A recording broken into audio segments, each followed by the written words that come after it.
Cool, ठीक है।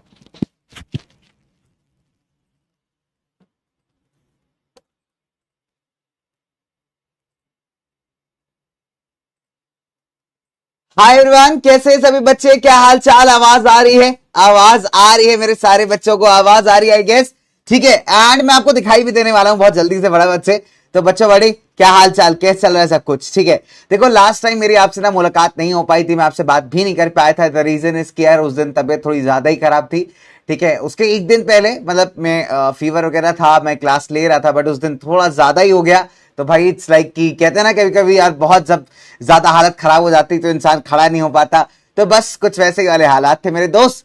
चलिए, तो फिलहाल बच्चों के साथ वापस आ चुके हैं, बच्चों के साथ बड़ी अच्छी अच्छी चीजें करेंगे, अच्छी अच्छी बातें करेंगे। चलिए दोस्तों, तो बच्चों आपको पता है कि जो हमारे जो पूर्व हमारे प्रधानमंत्री थे अटल बिहारी वाजपेयी जी, बड़े जबरदस्त कवि भी थे, बड़े जबरदस्त कवि, ठीक है। उनकी कुछ बड़ी खूबसूरत सी बातें मैं आपको पढ़ के सुनाता हूं कि बाधाएं आती हैं तो आए, घिरे प्रलय की घोर घटाएं, कि पांवों के नीचे अंगारे, सिर पर बरसे यदि ज्वालाएं, निज हाथों में हंसते हंसते आग लगाकर जलना होगा और कदम मिलाकर चलना होगा। क्या हाल चाल? तो भाई कदम मिला के चलना होगा कैसे? उड़ान वाले बच्चों के साथ, मेरे प्यारे प्यारे उड़ान के रॉक स्टार, सुपरस्टार, कहते हैं ना एकदम जबरदस्त अमेजिंग वाले बालकों के साथ, और आपकी जर्नी के अंदर जिसका नाम है क्लास 10 के बोर्ड एग्जामिनेशन। जी हां, तो देखिए क्लास 10 का बोर्ड एग्जामिनेशन कोई बहुत ऐसा नहीं है यार कि बहुत बड़ा कोई रॉकेट साइंस है, कोई बहुत बड़ा आप कह सकते हो कि ऐसी चीज है कि जो आप कभी लाइफ में क्रैक नहीं कर पाओगे, ये नहीं होगा वो नहीं होगा, ऐसा कुछ भी नहीं है। और ये सारी बातें पता है मेरे को कैसे पता चलेगी? बच्चे कई बार बहुत डरते हैं यार बोर्ड एग्जाम्स को लेकर के। सैटरडे को मैं एक मेंटोरशिप सेशन ले रहा था, जहां पे बच्चों के साथ जूम पे कनेक्ट किया हमने 2 बार 3 बार। एक्चुअली क्या है यार, अपन फ्री वाला जूम यूज कर रहे थे, तो 45 मिनट्स में ना उसका टाइम ओवर हो जाता है, तो 2 बार 3 बार लगातार ना उसको कनेक्ट करना पड़ता है दोबारा से। तो कई सारे बच्चों के साथ मैंने बात की थी, क्लास 10 के उड़ान के बहुत सारे बच्चे थे इनफैक्ट, है ना। एंड बच्चों के अंदर एक कॉमन बात जो समझ में आई मेरे को, ये था कि यार बच्चों के अंदर बोर्ड एग्जाम्स को लेकर के काफी डर का माहौल है, ठीक है। मतलब खतरनाक डर का माहौल है। बालक कह रहे हैं अरे सर यार क्या ही ये खतरनाक एग्जाम बता दिए गए हैं। बच्चे बड़ा डर जाते हैं कई बार जब अलग अलग तरीके के क्वेश्चंस आपके सामने आते हैं। तो देखो मैं एक सच्चाई बताऊं आपको, पहली बात, क्लास 10 के बोर्ड एग्जाम से डरने की जरूरत नहीं है मेरे दोस्त। इनफैक्ट इतने बेहतरीन एग्जाम है कि आपको सबसे पहले तो एक मौका मिलेगा अपने स्कूल से मस्त बाहर जाकर के किसी बढ़िया स्कूल के अंदर सेंटर के ऊपर जाकर के एग्जाम्स देने का। तो वो जो अपने आप का एक एक्सपीरियंस है, वो एक्सपोजर है ना बेटा, उसको कुछ कंपेयर कर ही नहीं सकता। और मतलब आपको मजा आएगा एग्जाम देने में। हमेशा हर एक बच्चे से कहता हूं, उस दिन मेंटोरशिप वाले जूम सेशन में भी मैंने यही कहा बच्चों से कि बेटा आपको बहुत मजा आएगा एग्जाम देने के अंदर, कि आप लोग जो है बड़ी आसानी से एग्जाम दोगे, बढ़िया से क्वेश्चन करोगे, आप किसी और सेंटर के ऊपर जाओगे, आपको बहुत मजा आएगा देने में एग्जाम, ठीक है। तो पहली बात तो बिल्कुल डरना आपको नहीं है, बिल्कुल भी आपने नहीं डरना, बिल्कुल भी बिना डरे आपको यहां पे एग्जाम्स करने हैं। आई बात समझ में? चले, अब देखो क्या है कि आज हम लोग करने वाले हैं नेशनलिज्म इन इंडिया चैप्टर का अपना लेक्चर नंबर 6। तो आज बहुत सारी बातें हैं, बहुत सारी बातें हम लोग करने वाले हैं। आज की कहानी स्टार्ट करेंगे स्वराज इन द प्लांटेशन से, कि प्लांटेशंस के अंदर स्वराज का मतलब क्या था। हम बात करेंगे यहां पे किस तरीके से भारत में साइमन कमीशन आया, स्वराज पार्टी फॉर्म करने के पीछे का मकसद क्या था, चौरी चौरा इंसिडेंट आप किसे कहते हो, और साथ ही साथ सिविल डिसोबीडियंस मूवमेंट की बहुत सारी बातें हम लोग करने वाले हैं आज के इस लेक्चर के अंदर, राइट। और जो अगला लेक्चर है बेटा, उसमें कुछ केस स्टडीज करेंगे, सेंस ऑफ कलेक्टिव बिलोंगिंग करेंगे, लिमिट्स ऑफ सीडीएम करेंगे, और आपका मैप वर्क करके चैप्टर को वाइंड अप करेंगे। तो अब से लेकर के 2 लेक्चर्स तक अपना यही एजेंडा चलने वाला है। आई बात समझ में दोस्तों? और अगला लेक्चर बहुत जल्दी होने वाला है, यानी वेडनेसडे को ही हो जाएगा, ठीक है। चलिए, तो फटाफट बच्चे काम करते हैं, जल्दी से बच्चा पार्टी के साथ लिख लेते हैं। क्या लिख लेते हैं भाई? जल्दी से आज के एजेंडा लिख लेते हैं, आज के टॉपिक ऑफ डिस्कशन लिख लेते हैं, क्योंकि जब तक टॉपिक ऑफ डिस्कशन नहीं होगा तब तक अपने पास काम नहीं बन पाएगा, ठीक है। चले, तो आज बहुत सारी बातें करेंगे, आज हम लोग बहुत सारी बातें करेंगे, कुछ कुछ पॉइंटर्स मैं यहां पे लिख देता हूं, ठीक है। अगर हम बात करें तो हम बात करेंगे स्वराज की, कहां पे? प्लांटेशंस के अंदर, ठीक है। हम बात करेंगे स्वराज इन द प्लांटेशंस, है ना। इसके अलावा हम किस चीज की बात करेंगे बच्चे? इसके अलावा हम बात करेंगे यहाँ पे सिविल डिसोबीडियंस मूवमेंट की, है ना, इसके पार्टिसिपेंट्स की। तो ऐसी बहुत सारी कहानियां हैं जो आज हम लोग को करनी है, आज हम लोग को समझनी है, आज अपने को पढ़नी है। आई बात समझ में दोस्तों? चलिए, तो स्टार्ट करते हैं आपके प्यारे चिम्स परिवार के साथ आज के हमारी कक्षा को, आज के हमारी क्लास को, एंड हियर वी गो। चलिए, तो क्या हाल चाल मेरे प्यारे प्यारे बच्चों, क्या हाल चाल दोस्तों, सभी बच्चे पढ़ के आए हैं कि नहीं? सभी बच्चे पढ़ के आए हो ना भाई? तो देखते हैं यार कितने बच्चे पढ़ करके आए हैं और कितने बच्चे पढ़ करके नहीं आए। चलो तो आइए क्वेश्चन करते हैं। बच्चे आपको पता है कि हमारी क्लास की एक प्रथा है, दो प्रथाएं चलती है क्लास के अंदर। नंबर 1 कि पुराने टॉपिक से एक बढ़िया सा सवाल, एक बढ़िया सा क्वेश्चन, और दूसरी प्रथा जिसको कहते हैं गजनी प्रथा। तो गजनी प्रथा के अंदर बच्चे क्या करते हैं कि एग्जाम्स, मतलब जो एग्जाम्स आते हैं तभी सिर्फ पढ़ाई करते हैं। इसके अलावा जो है जब कभी भी नॉर्मल क्लास होती है तो बालक हमारे बिना रिवाइज के जो है यहां पे आ जाते हैं, एंड इसकी वजह से बच्चे हमारे भूल जाते हैं, या फिर आप कह सकते हो शॉर्ट टर्म मेमोरी लॉस के शिकार हो जाते हैं, जिसको हम कहते हैं गजनी प्रथा। तो उम्मीद है सारे बच्चे गजनी प्रथा को फॉलो नहीं कर रहे होंगे और रिवाइज करके यहां पे आए होंगे। अब आपकी चैट्स यहां पे क्यों रुक गई मुझे समझ नहीं आया। चलिए, चैट्स वर्क नहीं कर रही हैं।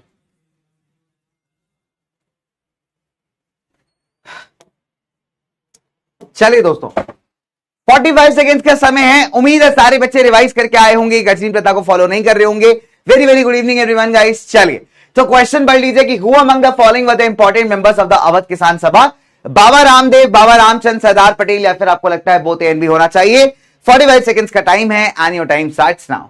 तो देखते हैं कितने बच्चे बाबा रामदेव और पतंजलि के बहुत ज्यादा फैन हैं, कितने बच्चे बाबा रामचंद्र को जानते हैं, कितने बच्चे सरदार पटेल जी को जानते हैं, और कितने बालक हमारे बोथ एंड बी के साथ जाने वाले हैं। तो 45 सेकंड्स का समय है मेरे सारे प्यारे बच्चों के पास, एंड सारे प्यारे बच्चे जो है फटाफट से जो है यहां पे आंसर कर दीजिए। चलिए, क्या बात है, सुपर।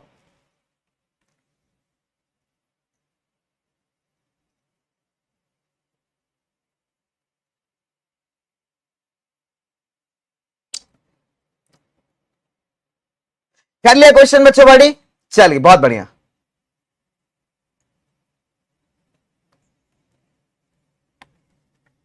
क्या बात है, क्या बात है, क्या बात है, बहुत बढ़िया, बहुत ही बढ़िया, बहुत ही बढ़िया भाई, बहुत ही बढ़िया, क्या बात है, सुपर।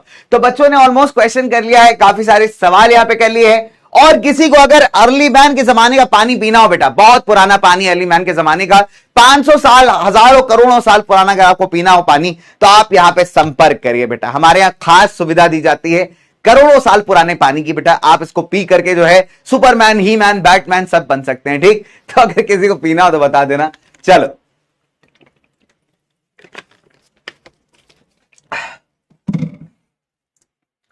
अब बच्चों ने कहा था कि सर क्या अवध और औध का मतलब अलग है? नहीं यार, अवध कह लीजिए या औध कह लीजिए, मतलब रिमेन्स द सेम, कहने का तरीका अलग है, स्पेलिंग अलग अलग है। और खासकर अगर आप देखेंगे तो इस पूरे इलाके को जो है अलग अलग प्रोनाउंसिएशन से हम लोग कई बार बुलाते हैं। तो करेक्ट आंसर जो है, सिंपल सी बात है बच्चे, यहां पे बाबा रामचंद्र था। तो बाबा रामचंद्र यानी ऑप्शन नंबर बी को हम लोग यहां पे करेक्ट करने वाले हैं दोस्तों। 92% बच्चों ने कहा है कि सर बाबा रामचंद्र होना चाहिए। कुछ बच्चे कहते हैं कि sir Baba Ramdev correct answer है, कि बाबा रामदेव ने किसानों के प्रति जो है अपने सपोर्ट को व्यक्त किया था, ठीक है। तो दोस्तों बाबा रामदेव का रिश्ता जो है पतंजलि से है, ठीक है, और आपका रिश्ता फिलहाल भारत के नेशनल स्ट्रगल से है। तो कृपया बाबा रामदेव को वहां पे मत लेकर के, और तुम्हें बाबा रामदेव पतंजलि तुम पसंद करते हो, अच्छी बात है, बट ऐसे थोड़ी होता है। भास्कर प्रताप, खालिद भाई क्या बात है, सत्यजीत, अनिरुद्ध, नितेश, जोहान भाई, अर्चना, त्रिदेव, नूरांशन, सूर्यांश, वेदस, क्या बात है प्यारे प्यारे बच्चों, यार बहुत अच्छा किया है। और जिन बच्चों ने अभी भी गलती की है ना, ये सब उनके लिए भाई, सारे बच्चों के लिए है ना ब्रो। सच बताना ना, फिर से रिवाइज करके नहीं आया। चल यार आगे बात करते हैं। चल तो दोस्तों अभी तक हमने क्लास में ना बहुत कुछ पढ़ा। हमने नॉन कॉपरेशन के बारे में पढ़ा, हमने गांधी के इनिशियल सत्याग्रह मूवमेंट्स के बारे में पढ़ा, हमने ये पढ़ा कि भैया गांधी जी जो थे वापस आए साउथ अफ्रीका से, साउथ अफ्रीका में उन्होंने बढ़िया एकदम अपना सत्याग्रह किया था, है ना, किसके अगेंस्ट? वहां की जो व्हाइट रेसिस्ट सरकार थी, जो काले लोगों को अधिकार नहीं देती थी, है ना, उनको कहती थी करिया इधर से हटा रहे, ठीक है। तो बहुत सिंपल है, उनके अगेंस्ट आप देखोगे तो गांधी जी ने सत्याग्रह के मेथड से बहुत जबरदस्त तरीके से फाइट किया था, ठीक। अब भैया गांधी जी भारत आ चुके हैं। अब भारत आने के बाद भी आप देखोगे तो राउलेट एक्ट के अगेंस्ट ये फाइट करते हैं, राउलेट सत्याग्रह के थ्रू। फिर अपना खिलाफत मूवमेंट आता है, फिर नॉन कॉपरेशन स्टार्ट हो जाता है उसके सपोर्ट में। तो अभी तक हम नॉन कॉपरेशन मूवमेंट को लास्ट क्लास में till गुदम hills of Andhra Pradesh तक पढ़ते आ रहे हैं। तो जिन बच्चों ने क्लास को बंक किया है, जो बच्चे लेट से मान लेते हैं क्लास नहीं अटेंड कर पाए, तो प्लीज एक बार रिकॉर्डेड लेक्चर्स एंड नोट्स को जरूर जरूर से रिवाइज करेगा। अब सवाल उठता है, एक पीवाईक्यू आया था आपके सीबीएसई के अंदर, आपके बोर्ड एग्जाम्स के अंदर। तो पीवाईक्यू कुछ ऐसा था कि the meaning of Swaraj was understood differently by the plantation workers of Assam. इस बात को समझाइए आप 3 या 5 नंबर के अंदर। तो आपसे 3 नंबर का सवाल भी पूछ सकता है और आपसे 5 नंबर का सवाल पूछ सकता है। यह क्वेश्चन बहुत इंपॉर्टेंट है, कई बार रिपीट हुआ है कि जो स्वराज का मतलब था, यहां पे आसाम के अंदर जो प्लांटेशंस में काम करने वाले मजदूर थे, लोग थे, उन्होंने बहुत अलग तरीके से समझा। अब हम भी इसको थोड़ा अलग तरीके से समझेंगे, हम अंडरस्टैंड करेंगे कि स्वराज का बेसिकली बेटा मतलब क्या होता है। ठीक है, now let's try to understand Swaraj in the plantations. ये क्वेश्चन बहुत अच्छा है यार, बहुत बार रिपीट किया जाता है। चलिए तो नंबर 1 बात करते हैं सबसे पहले कि यार वहां पे प्रॉब्लम थी क्या। अच्छा, अब अगर आप देखोगे तो जो प्लांटेशन वर्कर्स थे, प्लांटेशन का मतलब होता है जब बहुत बड़े से इलाके में आप एक ही क्रॉप लगा के फार्मिंग करते हो। ठीक है, और आपका मकसद बहुत सिंपल है, आपका ऑब्जेक्टिव बहुत सिंपल है कि उस क्रॉप को बेच करके मार्केट में क्या करना है, आपको पैसे कमाने, बहुत सारे पैसे। For example sugar plant, sugar की तो खैर क्या ही प्लांटेशन करोगे, तो मिल्स होती हैं। ठीक, for example tea plantation, coffee plantation, है ना। आपने शुगर केन के भी कई बार प्लांटेशन देखे होंगे, बनाना प्लांटेशन होते हैं। यानी ऐसे क्रॉप्स, ऐसे ग्रेन्स आप कह सकते हैं, ऐसे फसलों की बात कर सकते हैं जिनको आप बेच करके बढ़िया पैसे कमा सकते हो। और प्लांटेशन के अंदर अगर आप देखेंगे तो जो सबसे इंपॉर्टेंट है आपकी बेटा, आपकी मजदूर है या फिर आपका लेबर है। और पुराने जमाने में, ब्रिटिशर्स के जमाने में बहुत सारे ऐसे इंडियंस थे, भारतीय थे, जिनको काम करने के लिए कहां भेजा गया था, इन प्लांटेशंस के अंदर। तो खासकर अगर भारत के आसाम वाले इलाकों में जाओगे या नीचे तमिलनाडु के साइड जाओगे या फिर आप श्रीलंका वाले साइड चले जाइए, तो यहां पे बहुत सारे प्लांटेशन जो थे वो ब्रिटिशर्स ने ओपन किए थे। ठीक है, अच्छा, अब क्या होता है कि जो प्लांटेशन वर्कर्स थे यहां पे, इनका अपना ही मतलब था स्वराज का। ठीक है, अब देखिए इसका रीजन क्या है। नंबर 1, तो स्वराज का मतलब वहां पे प्लांटेशन वर्कर्स के लिए क्या था कि सिंपल सी बात है, प्लांटेशंस के अंदर बाहर जाना बिना किसी रेस्ट्रिक्शन के, कि जब इनका मन करे अपने गांव वापस जा सके, अपने गांव में लोगों से मिल करके फिर वापस प्लांटेशंस में काम करने आ सके, है ना। और जिस गांव को ये बिलोंग करते हैं, उस गांव से अपना एक रिश्ता, अपना एक नाता जो है मेंटेन करके रख पाए। तो ये मतलब था स्वराज का हमारे प्लांटेशन वर्कर्स के लिए। अब ऐसा क्यों कहा जाता है, इनको यही क्यों चाहिए था, कुछ और क्यों रिक्वायर्ड नहीं था? इसका सिंपल सा कारण है बेटा, इनलैंड इमिग्रेशन एक्ट ऑफ 1859। एक कानून आता है 1859 में, एक एक्ट आता है जिसको आप कहते हैं इनलैंड इमिग्रेशन एक्ट। अब इस एक्ट के हिसाब से क्या होता है कि यार जितनी भी आपके वर्किंग पॉपुलेशन थी, यानी कहने का मतलब है वो लोग जो प्लांटेशंस के अंदर यहां पे काम कर रहे थे, जितने भी वर्कर्स थे, उनको यहां छोड़ करके प्लांटेशन को अपने गांव वापस जाने का परमिशन नहीं था। अब मान लो फॉर एग्जांपल मैं एक बढ़िया सा वर्कर हूं, मैं कहां काम कर रहा हूं, मैं काम कर रहा हूं प्लांटेशन के अंदर। ठीक, अब मैं वहां पे जाके गोरे मालिक से पूछ रहा हूं कि मालिक गोरे साहब हमारे यहां गांव में जो है एक फंक्शन है, भैया का जो है ना, भैया उनका ब्याह होने वाला है, शादी होने वाला है, तो वहां हम जाना चाहते हैं। तो गोरे साहब हमको परमिशन मिलेगा जाने का? गांव जाएंगे, भैया के ब्याह में एकदम बढ़िया से नाचेंगे, एकदम बढ़िया तरीके से, उसके बाद वापस आ जाएंगे। तो गोरे साहब क्या कहेंगे, हट नहीं जान देंगे, सिंपल है ना। तो जो इमिग्रेशन एक्ट है आपका, अगर आप देखोगे जो इनलैंड इमिग्रेशन एक्ट है, वो क्या कहता है कि आपको बिना स्पेशल परमिशन के प्लांटेशन छोड़ के जाने की परमिशन है ही नहीं, इजाजत नहीं है। ठीक है, और मजे की बात क्या है कि ऐसी परमिशन आपको रेयरली मिलती थी। अब जैसे मैंने फॉर एग्जांपल गोरे साहब से पूछा, गोरे साहब भैया का ब्याह है, चले जाए गांव में, कह रहे नहीं जाओगे, तो डांट के भगा दिया हमको, है। तो द प्रॉब्लम इज कि भैया जब गांधी राज आया, जब क्या आया भैया, जब गांधी राज आया मतलब जब नॉन कॉपरेशन मूवमेंट स्टार्ट हुआ, तो इन्होंने क्या लिख दिया भाई, सिंपल सी बात है कि गांधी जी से बड़े इंस्पायर्ड थे। तो नॉन कॉपरेशन मूवमेंट जब स्टार्ट हुआ तो इन्होंने क्या किया, इन्होंने सिंपल सी बात है अथॉरिटीज को डिसोबे करना स्टार्ट कर दिया एंड साथ ही साथ प्लांटेशन से निकल के बाहर चले गए।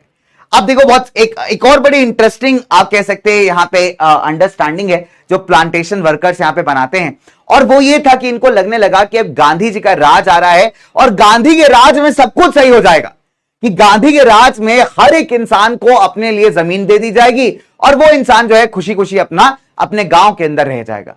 तो यहां पे एज ए रिजल्ट आप क्या देखते हो कि यार बेचारे जो हमारे रेलवे जो हमारे वर्कर्स होते हैं, जब नॉन कॉपरेशन स्टार्ट होता है तो ये लोग क्या करते हैं, अपने अथॉरिटीज को, जिनको जो कंट्रोल करके रखते थे इनको, उन्हें डिसोबे करते हुए, इनकी बात ना मानते हुए प्लांटेशन से निकल भाग जाते हैं। बट समस्या क्या है कि ये कभी अपने गांव पहुंच नहीं पाते। क्यों नहीं पहुंच पाते? बिकॉज बीच में क्या था कि रेलवे की स्ट्राइक थी, यहां पे ट्रेन नहीं चल रही थी, जो स्टीमर बोट चलती, नाव चलती आपकी स्टीमर मोटर वाली, वो उसकी भी स्ट्राइक थी, तो वो भी यहां पे नहीं चल रही थी। तो ऑल इन ऑल हम क्या देख रहे हैं यहां पे कि यार देखो, जब प्लांटेशन वर्कर्स तक ये बात पहुंची कि भैया गांधी जो है नॉन कॉपरेशन चला रहे हैं, तो इनको लगा कि गांधी जी कोई राजा है और राजा जी का राज्य आने वाला है, तो गांधी एक ऐसे राजा हैं जो लोगों को अपने ही गांव में जमीन दे देंगे और इनको जो है इतना परेशान होना नहीं पड़ेगा। और एज अ रिजल्ट आप देखते हो तो ये क्या करते हैं, नॉन कॉपरेशन मूवमेंट के स्टार्ट होने पे अपनी अथॉरिटीज को डिसोबे करते हैं, सारे रूल्स एंड रेगुलेशंस को तोड़ते हैं और प्लांटेशन से निकल के भाग जाते हैं। लेकिन कहते हैं ना कि दोस्त, जब किस्मती आपकी हो खराब तो क्या ही कीजिएगा जनाब, है ना। बड़ी पुरानी कहावत है कि भैया जब किस्मत ही हो आपकी खराब तो क्या कीजिएगा जनाब। तो भैया इनकी किस्मत बहुत खराब थी, ना रेलगाड़ी चल रही है, ना छुक गाड़ी चल रही है, और ना ही आपका बोट्स वगैरह चल रही, ना ही आपका स्टीमर चल रहा है। तो एज ए रिजल्ट क्या होता है, पुलिस इनको पकड़ लेती है। और पकड़ने के बाद बेटा पुलिस प्यार तो करेगी नहीं, नूडल्स या चिली पटाटो तो खिलाएगी नहीं, अरे थक गए होंगे भाग करके, जल लीजिए, ठीक है, ऐसा तो करेगी नहीं पुलिस। पुलिस क्या करेगी, पुलिस लगाएगी डंडे। तो पुलिस क्या करती है, इनकी पिटाई करती है जम के और वापस इनको प्लांटेशंस में भेज देती है। अब देखिए एक बड़ी सिंपल सी बात है दोस्तों यहां पे, इसके बाद मैं क्वेश्चन पूछूंगा आपसे। एक बड़ा प्यारा स्टेटमेंट आता है कि everyone had their own understanding of Swaraj. हर एक इंसान ने स्वराज के इस मतलब को बड़े अपने अलग अलग तरीके से समझा। तो हमने यहां पे तीन इंपॉर्टेंट चीजों की डिस्कशन की। जब हम नॉन कॉपरेशन पढ़ रहे थे तो हमने तीन मुद्दों पे बात की। पहला मुद्दा क्या था, पहला हमने पढ़ा कि नॉन कॉपरेशन मूवमेंट टाउन्स के अंदर, शहरों के अंदर किस तरीके से स्प्रेड हुआ और फेलियर का क्या क्या कारण था। फिर हमने बात की कि हमारे देश में जो बाकी गांव के इलाके हैं, दूर दराज के एरियाज हैं, जिनको आप कंट्री साइड कहते हैं, तो वहां पे किस प्रकार के मूवमेंट चल रहे थे। एक हमने अवध पीजेंट स्ट्रगल के बारे में पढ़ा, एक हमने आंध्र प्रदेश के जो गुदम हिल्स हैं, पहाड़ियां हैं, वहां पे जो ट्राइबल्स थे, आदिवासी लोग थे, उनके मूवमेंट के बारे में पढ़ा, और एक हमने आसाम में काम करने वाले प्लांटेशंस के जो वर्कर्स थे, हमने उनके मूवमेंट्स के बारे में यहां पे पढ़ना स्टार्ट किया। तो हमने ये देखा कि तीनों केसेस के अंदर हर एक के अपने डिमांड्स थे, हर एक के अपने एस्पिरेशंस थे और हर एक की प्रॉब्लम्स बहुत अलग थी। और इसीलिए स्वराज शब्द का जो मतलब है वो हर एक इंसान के लिए बहुत ज्यादा अलग था। आई बात समझ में?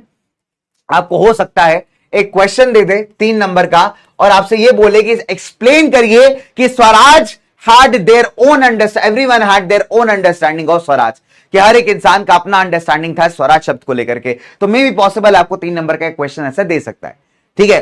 अब देखिए इसका मतलब क्या है, देखिए इसका मतलब बहुत सिंपल है। नंबर 1, ये जितने भी आपके मूवमेंट्स चल रहे हैं, यानी जितने भी अलग अलग तरीके के आंदोलन आप देख रहे हो आपके चल रहे हैं, तो इनको किसी कांग्रेस प्रोग्राम द्वारा डिफाइन नहीं किया गया था। कांग्रेस ने ना ही गुदम हिल्स में जाके गाइडलाइंस दी, ना ही आसाम के प्लांटेशन वर्कर्स को गाइडलाइंस दी, और ना ही अवध में चल रहे फार्मर्स के स्ट्रगल्स में कोई डायरेक्ट सपोर्ट या डायरेक्ट गाइडलाइंस दी। ऐसा कोई गाइडलाइन नहीं था, कोई प्रोग्राम बन के नहीं आया था कांग्रेस के साइड से कि आपको यही करना है। लेकिन जब देश के अंदर एक मूवमेंट, एक आंदोलन स्टार्ट होता है, असहयोग आंदोलन या नॉन कॉपरेशन मूवमेंट, तो लोग उससे इंस्पायर होते हैं, लोग अपने ही तरीके से उसके मैसेज को इंटरप्रेट करते हैं, समझते हैं और अपने कई सारे आंदोलन यहां पे स्टार्ट करते हैं। तो अगर आप देखेंगे तो इंटरप्रेट का मतलब होता है जब आप किसी चीज को समझते हो, अंडरस्टैंड करना, ठीक है। इंटरप्रेट का मतलब होता है किसी चीज को समझना या फिर अंडरस्टैंड करना। तो आपने क्या देखा कि स्वराज का मतलब हर एक इंसान के लिए बहुत ज्यादा अलग था, बहुत ज्यादा डिफरेंट था, ठीक है। इनफैक्ट अगर आप देखोगे तो स्वराज का मतलब लोगों के लिए क्या था कि जब जीवन के सारे ट्रबल, सारे दुख दर्द खत्म हो जाएंगे, ठीक है। एक बड़ा पुराना गाना है, एक बड़ी पुरानी मूवी है मदर इंडिया करके, बहुत ब्लैक एंड व्हाइट में है। तो उसमें मदर इंडिया का बेटे होते हैं, 2 बेटे होते हैं, एक बेटा बहुत बढ़िया होता है और एक बेटा बहुत नालायक होता है, डकैत टाइप का बन जाता है ना, उसका नाम होता है बिरजू। तो उसको मदर इंडिया टाइटल पता है क्यों, किस लिए? बिकॉज वहां पे जो मदर है, जो मम्मी जी है, वो लास्ट में अपने ही बेटे को गोली मार देती। बेटा भाग रहा होता है तो घोड़े बैठ के टपक टपक टपक टपक, आंटी लेती बंदूक है, निशान लगाती, ठा है, खत्म। तो वहां पे एक समय आता है, उस पूरी मूवी में दिखाया गया है कि एक बड़ा जबरदस्त सा गाना है कि मतलब वो लोग फार्मिंग करते हैं ना, पहले बड़े दुख भरे दिन होते हैं उनके, फिर बारिश हो जाती है, अच्छी फसल होती है, तो लोग गाना गाते हैं कि दुख भरे दिन बीते रे भैया, अब सुख आयो रे, जीवन में नया साज आयो रे। तो ऐसा करके बड़ी पुराना गाना है, ठीक है। तो same goes for this also. अब लोग क्या कर रहे हैं, लोगों को लग रहा है कि भैया स्वराज का मतलब यही है कि दुख भरे दिन बीते रे भैया, अब सुख आयो रे, कि सारे ट्रबल्स खत्म हो जाएंगे और जिंदगी जो है एकदम खुशहाल हो जाएगी। आई बात समझ में? तो ये बात हो गई। अच्छा, अब अगर आप देखोगे तो आपको याद होगा, मैंने आपको पढ़ाया था कि अलूरी सीताराम राजू जो थे वो गांधी जी के बहुत बड़े फैन थे, एकदम जबरदस्त गांधी जी के एकदम जबरा फैन थे, ठीक है। तो उन्होंने कहीं ना कहीं अपने आदिवासी भाइयों को भी बड़ा इंस्पायर किया। तो जब ये ट्राइबल्स गांधी का नाम लेते थे, चैंट करना मतलब किसी की माला पढ़ना, किसी का नाम लेना, तो जब ये गांधी का नाम लेते थे या फिर अगर आप देखेंगे तो स्वतंत्र भारत जैसे बड़े बड़े स्लोगन से लगाते थे, तो इनका मतलब बहुत सिंपल था यार, ये ऑल इंडिया मूवमेंट की बात कर रहे थे, खुद को ये ऑल इंडिया मूवमेंट से जोड़ करके देख पा रहे थे। हालांकि उन आदिवासियों के लिए बेटा स्वतंत्र भारत का मतलब कंप्लीट इंडिपेंडेंस नहीं था, उनका मतलब था कि उनके अधिकार उनको देना, जंगलों के अंदर जाना उनको अलाउ करना, तो जो उनसे छीन लिया गया है वो उनको वापस कर देना, ठीक है। लेकिन फिर भी जब वो गांधी का नाम लेते थे, जब वो स्वतंत्र भारत के नारे लगाते थे, तो अपनी बाउंड्रीज को ब्रेक करके वो आगे बढ़ रहे थे और अपने आप को पूरे एक ऑल इंडिया मूवमेंट से जोड़ के देख रहे थे, ठीक है। और सबसे इंपॉर्टेंट बात, जब कोई भी इंसान महात्मा के गांधी के नाम पे कोई भी यहां पे एक्शन लेता था या अपने चलाए गए मूवमेंट को कांग्रेस वाले मूवमेंट से जोड़ के देखता था, तो कहीं ना कहीं एक बड़ी पिक्चर वो क्रिएट कर रहा था। तो उसका जो मूवमेंट था सिर्फ उसका नहीं रह गया था, और कहीं ना कहीं आप देखोगे तो जब वो अपने मूवमेंट को कांग्रेस के ऑब्जेक्टिव से जोड़ के देखता है, तो कहीं ना कहीं बड़ी पिक्चर की वो बात करता है, कहीं ना कहीं वो अपने आप को एक ऑल इंडिया लेवल पे चल रहे आंदोलनों का हिस्सा मानता है। तो एक चीज तो बहुत पॉजिटिव हुई, भले ही नॉन कॉपरेशन मूवमेंट के रिजल्ट्स बहुत ज्यादा एक्सपेक्टेड ना आए हो। नॉन कॉपरेशन मूवमेंट के रिजल्ट्स देखिए, जैसा आपने एक्सपेक्ट किया था भले ही वैसा ना आए हो, लेकिन जो यूनिटी क्रिएट करने वाली बात है, लोगों को यह फील कराने वाली बात है कि हमें एकजुट हो करके, यूनाइट हो करके ब्रिटिशर्स को हराना है, वो कहीं ना कहीं लोगों के अंदर डेवलप होना स्टार्ट हो जाता है। आई बात समझ में? तो ये है कहानी। चलिए आगे बात करते हैं, इसके बाद मैं आपसे पोल करूंगा। चलिए, तो किस्सा आता है दोस्त चौरी चौरा इंसिडेंट का। तो देखिए अभी क्या है कि हमने देख लिया कि किस तरीके से नॉन कॉपरेशन आपका स्प्रेड हो रहा है। अब चौरी चौरा जो इंसिडेंट है मैं आपको बेसिक सा बताऊंगा, क्योंकि बहुत ज्यादा आपकी किताब में भी नहीं है। तो एक छोटा सा कहानी आप सुनिएगा, बहुत प्यारी कहानी है, ठीक है। मनगढ़ंत कहानी नहीं है, रियलिटी वाली कहानी, आप जाके चेक कर सकते हो फैक्ट्स को, ठीक है। तो बेसिकली चौरी चौरा के अंदर भी आप कभी लिस्ट निकाल के देखना उन 22 पुलिसमैन की जिनको जो एक्चुअली जल के मर गए। अब आपको लगता होगा कि भीड़ यार कितनी खराब है कि भीड़ ने जो है पुलिस वालों को जला दिया, पुलिस वालों को जला के मार दिया, जो कि बहुत गलत बात है ना, डेफिनेट सी बात है, गलत बात है। वायलेंस नहीं करना चाहिए, बिकॉज उनकी जान की भी कीमत होती है। बट क्या आपने कभी यह सोचा था कि ऐसा रिएक्शन पब्लिक का आया ही क्यों?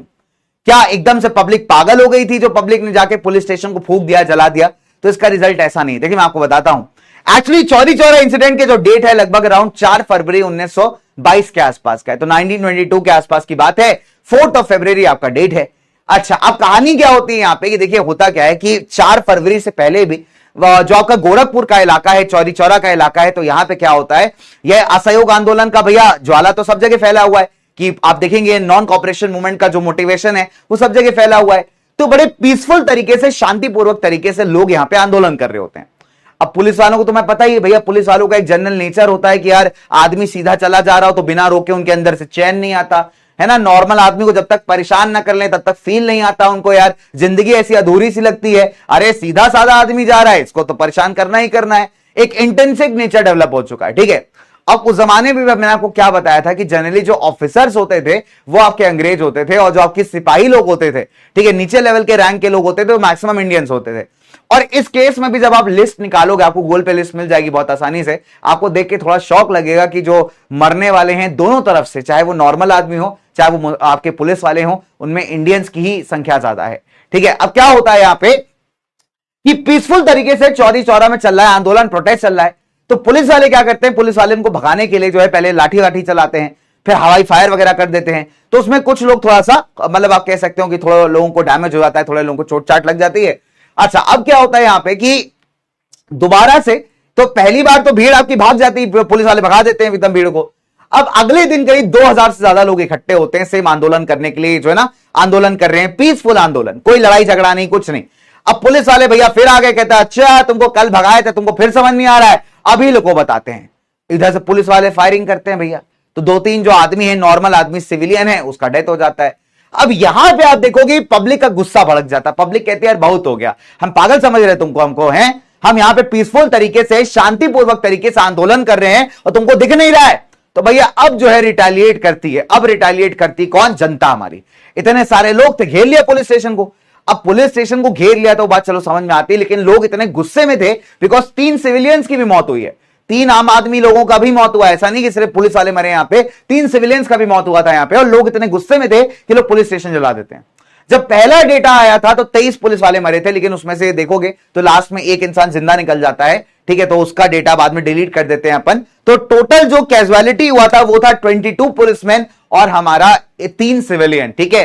तो क्या होता है नंबर 1, देखिए सबसे पहली बात कि क्या होता है, 4 फरवरी की बात है, 4 फरवरी 1922, पुलिस क्या करती है, एक पीसफुल प्रोसेशन जो एकदम शांतिपूर्वक आपका जुलूस निकाला जा रहा था, आंदोलन चल रहा था, तो पुलिस की उससे भिड़ंत हो जाती है ना।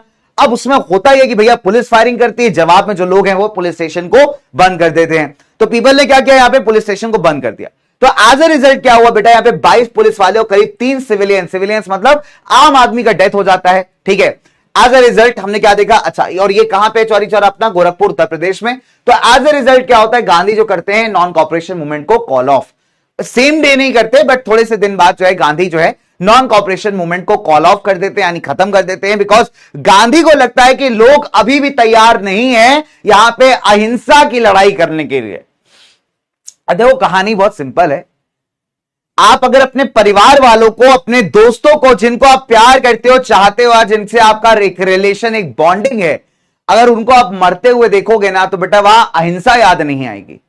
बहुत ही प्रैक्टिकल बात मैं आपको बता रहा हूं, बहुत ही प्रैक्टिकल बात।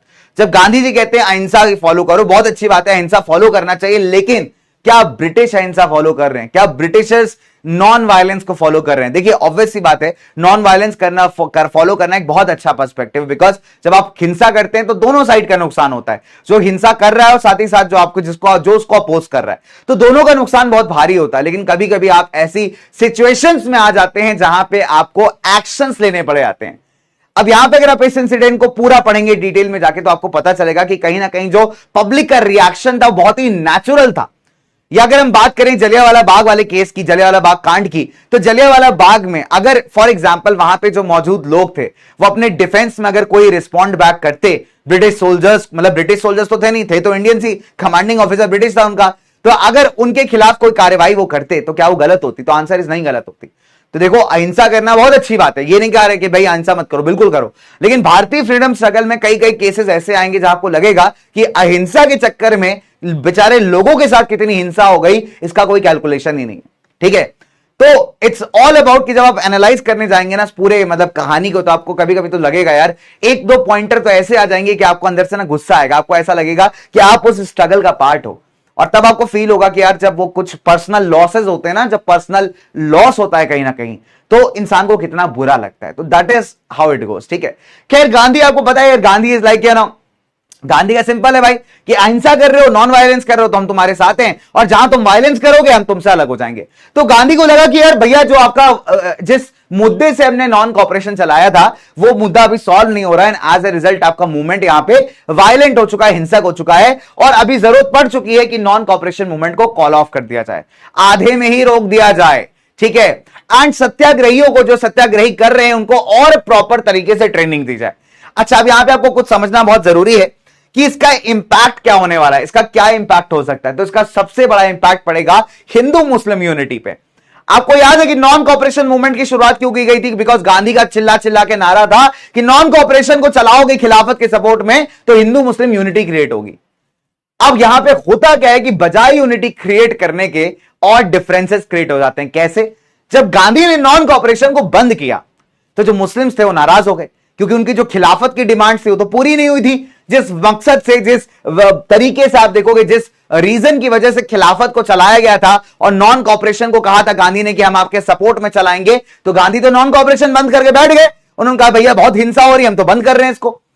अब मुस्लिम्स कह रहे हैं कि भैया जो मुस्लिम ऑर्गेनाइजेशन वो कह रहे हैं यार गांधी जी गद्दारी कर रहे हैं, तुम तो कह रहे थे कि हमारा खिलाफत वाला तुम एजेंडा पूरा करवाओगे, इसीलिए तो हम लोग साथ साथ मिलकर आंदोलन कर रहे थे। तो वहां के जो पॉलिटिकल लीडर्स है उनको लगता है कि गांधी ने गद्दारी कर दी भाई, तो गांधी जी गद्दारी कर रहे, ठीक। तो गांधी जी ने क्या किया, चीटिंग कर दिया है और बीच में जो है आंदोलन बंद करके भाग गए। अब ये कोई बात होती है?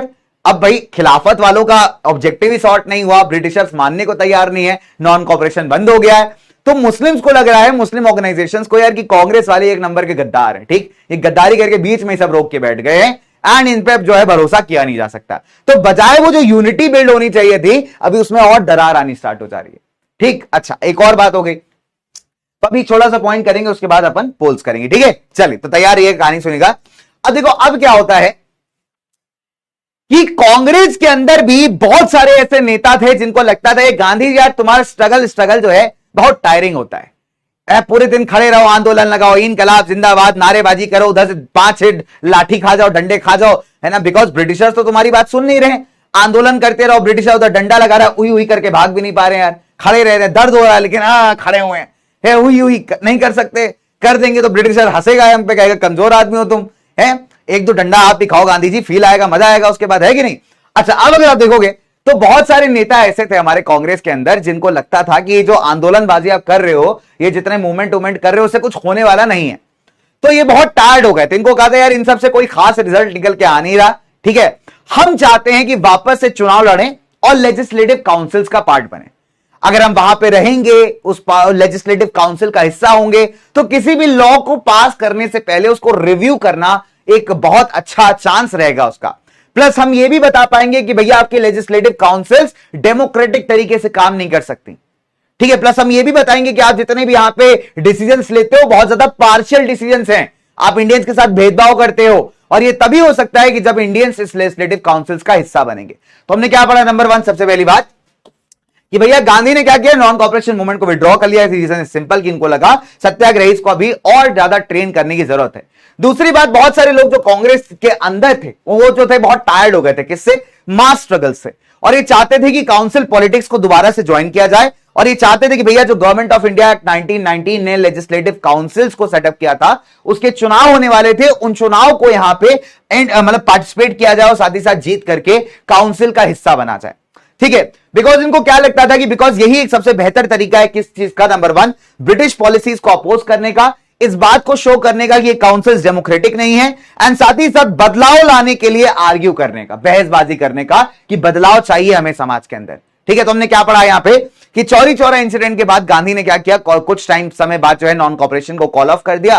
कांग्रेस के अंदर भी कई सारे ऐसे नेता हैं जो गांधी के मेथड से अभी बहुत ज्यादा बोर हो चुके हैं, थक चुके हैं, और उन्हें लगता है कि अगर आपको बदलाव लाना है समाज में, इंडियंस के लिए कुछ करना है, तो आपको लेजिस्लेटिव काउंसिल्स का हिस्सा बनना पड़ेगा। तो लेजिस्लेटिव काउंसिल्स क्या है, जैसे हमारे आज के जमाने की लोकसभा राज्यसभा हो गई है ना, तो वैसे उस जमाने में लेजिस्लेटिव काउंसिल्स होती थी जहां पे कई सारे कानून या लॉज बनाए जाते थे। तो इन्होंने कहा कि अगर आपको इंडियंस के लिए बेहतर कुछ करना है, कुछ बेटर लेके आना है, तो इन काउंसिल्स का हिस्सा बनना पड़ेगा। बिकॉज अगर वहां इंडियंस होंगे तो ब्रिटिशर्स को अपनी मनमानी करने से रोकने का काम एटलीस्ट कर सकते हैं। बिकॉज इनका मानना था, क्योंकि यही सबसे बेहतर तरीका है ब्रिटिश पॉलिसीज को अपोज करने का, यह दिखाने का कि आपकी जो काउंसिल्स हैं वो डेमोक्रेटिक नहीं है। और तीसरी बात, अगर समाज में कुछ बदलाव लाना है, एडमिनिस्ट्रेशन में कुछ चेंज लाना है, तो उसके लिए आर्ग्यू करने का, तो आर्ग्यू फॉर द रिफॉर्म। तो एक क्वेश्चन आपसे कई बार पूछता है, तो बच्चे इसको हमेशा ध्यान रखेंगे भाई कि क्यों वो जो है यहां पे काउंसिल पॉलिटिक्स के लिए रिटर्न करना चाहते थे। अब सेम ऑब्जेक्टिव को लेकर के 1923 में जो चित्तरंजन दास हैं आपके, सीआर दास साहब, और मोतीलाल नेहरू जो कि जवाहरलाल नेहरू जी के पप्पा जी हैं, ये मिलकर के स्वराज पार्टी बनाते हैं कांग्रेस के अंदर। तो कांग्रेस अपने आप में एक बहुत बड़ा ऑर्गेनाइजेशन है, कोई छोटी सी पार्टी नहीं है, जितनी आज तुम्हें दिखाई देती उतनी बड़ी पार्टी नहीं है दोस्त। तो जमाने में कांग्रेस बहुत सारी बड़ी ऑर्गेनाइजेशन थी, और कांग्रेस के अंदर ही कई सारे छोटे छोटे ऑर्गेनाइजेशंस आपको मिल जाएंगे। तो कांग्रेस वाज लाइक, आप कह सकते हो कि बहुत सारे ऑर्गेनाइजेशंस का एक बड़ा सा कॉम्बिनेशन, और कांग्रेस के अंदर ही कई कई छोटे छोटे ऑर्गेनाइजेशंस आपको देखने को मिलेंगे।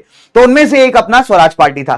तो अगर आप देखोगे तो 1923 में क्या होता है कि सीआर दास और मोतीलाल नेहरू यहां पे स्वराज पार्टी का फॉर्मेशन करते हैं।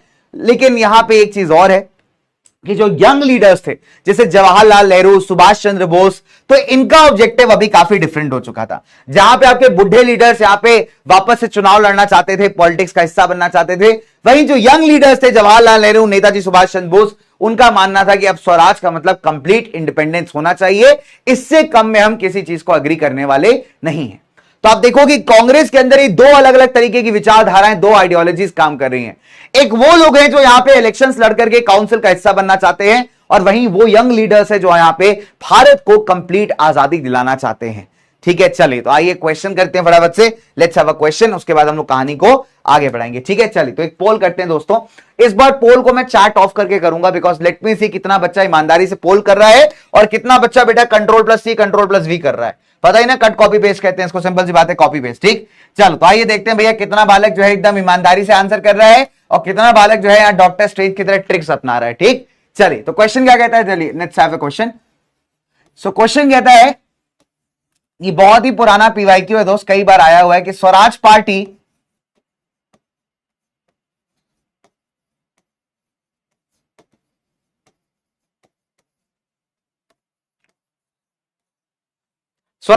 Was formed by dash. चार options,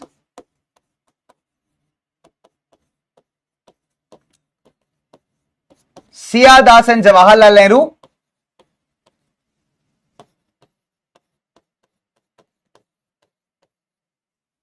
option number B CR Das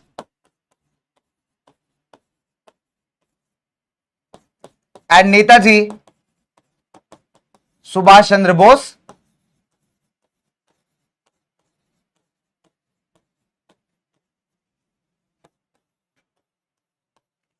option number C CR Das and Motilal Nehru,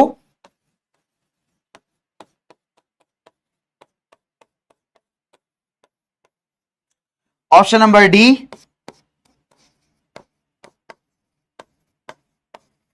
both A and B. तो हमने क्या देखा बच्चों यहां पे कि भाई स्वराज पार्टी यहां पे किसने फॉर्म की थी बेटा, सीआर दास एंड जवाहरलाल नेहरू ने, सीआर दास एंड नेताजी सुभाष चंद्र बोस ने, सीआर दास और मोतीलाल नेहरू ने, या फिर आपको लगता है बोथ ए एंड बी होना चाहिए। चार्ट्स को थोड़ी देर में ऑफ करूंगा तुम्हारी, ठीक है, बिकॉज यहां पे मेरे को जानना है कि कौन डॉक्टर स्ट्रेंज वाली काम कर रहा है और कौन ईमानदारी से आंसर कर रहा है। चलिए, तो सारे बालक उत्तर देंगे जल्दी से फटाफट से, क्या बात है।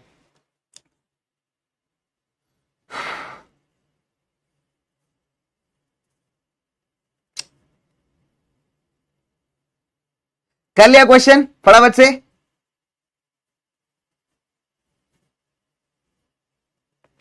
चलिए जल्दी जल्दी फटाफट से सारे बच्चे क्वेश्चंस करेंगे फटाफट से जल्दी से। हाँ जी, बहुत बढ़िया।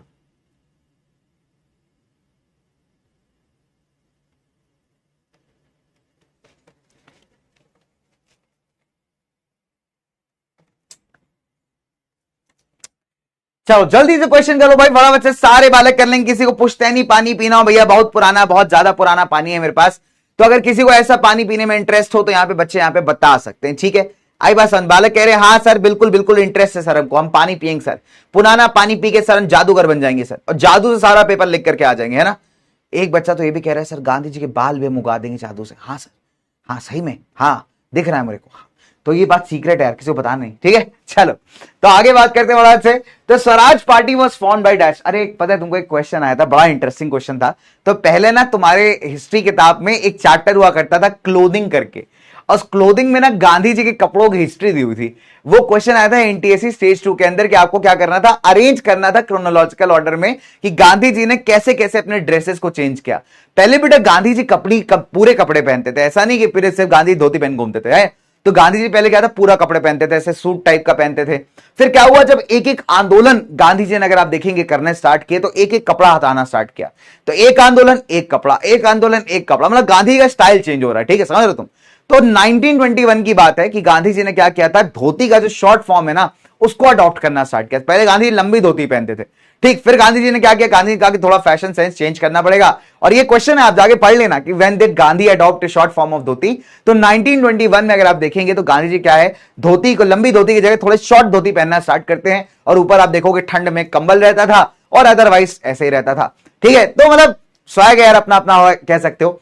तो ये पूरा एनटीएससी स्टेज 2 आई गेस 2018 है, 2019 का पेपर है, उसमें क्वेश्चन आया था कि क्रोनोलॉजिकल ऑर्डर में जो है आपको यहां पे अरेंज करना है। तो क्लोथिंग अ सोशल हिस्ट्री करके चैप्टर था आपका बहुत पहले एनसीईआरटीज के अंदर, आप आज भी गूगल करोगे तो आपको शायद पीडीएफ मिल जाएगा, तो आप वहां पे जाके पढ़ सकते हैं। तो उस चैप्टर का क्वेश्चन था, बड़ा इंटरेस्टिंग, ठीक है। तो क्लोथिंग का भी एक हिस्ट्री की, कपड़े किस तरीके से ट्रांसफॉर्म हुए, कपड़े किस तरीके से बने आपके, ठीक है। बड़ा इंटरेस्टिंग चैप्टर था, पता नहीं क्यों हटा दिया एनसीईआरटी ने, बड़ा मजेदार चैप्टर था। फिलहाल करेक्ट आंसर देखिए, करेक्ट आंसर बहुत सिंपल है कि स्वराज पार्टी बच्चे जो है यहाँ पे किसने फॉर्म की थी, स्वराज पार्टी को फॉर्म करने वाले यहाँ पे दो लोग थे। Number 1 CR Das and Motilal Nehru, जी हाँ। तो ये फाउंडिंग मेंबर्स माने जाते हैं किसके, स्वराज पार्टी के, यानी ऑप्शन नंबर सी यहाँ पे बिल्कुल सही है। तो ऑप्शन नंबर सी के साथ मेरे को मिलता है करेक्ट आंसर। देखा बेटा, मेरे को पता ही था, हर क्वेश्चन का आंसर ऑप्शन नंबर डी नहीं होता, तुम नहीं समझोगे परम कुमार। हाँ, तुम आंख बंद करके लगा दियोगे अरे सर हर क्वेश्चन का आंसर ऑप्शन नंबर डी नहीं होता दोस्त। स्वराज पार्टी को जवाहरलाल नेहरू ने नहीं बनाया था, स्वराज पार्टी फॉर्मेशन है सीआर दास और मोतीलाल नेहरू साहब का। तो जवाहरलाल नेहरू को प्लीज मत लेकर के आइए बीच में, हर चीज का आंसर जवाहरलाल नेहरू और महात्मा गांधी नहीं होता है। एक बच्चे से मैंने पूछा चाइना प्रेसिडेंट का नाम क्या, कहता है जवाहरलाल नेहरू। मैंने भैया चाइना पूछा है, इंडिया नहीं पूछा है, और इंडिया में तो प्रेसिडेंट भी नहीं बने कभी, वो प्राइम मिनिस्टर थे हमारे देश के। कहते अच्छा अच्छा अच्छा ठीक है सर, याद रहेगा। तो भाई इस तरीके कांड मत किया करो तुम लोग। Correct answer Divankar with us, Anuj with us, Aniruddha with us, Shridev, Roman, Himanshu, Archana and we have Satyapreet, क्या सत्यजीत, आदित्य, स्वरित विदस। क्या बात है। चलिए एक और क्वेश्चन करते हैं, आओ एक और क्वेश्चन करते हैं। Let's have one more question, ठीक है। चलिए क्वेश्चन कहता है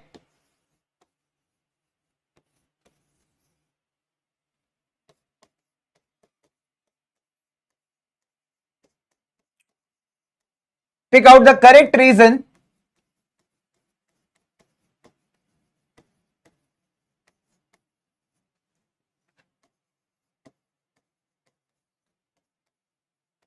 for many Congress leaders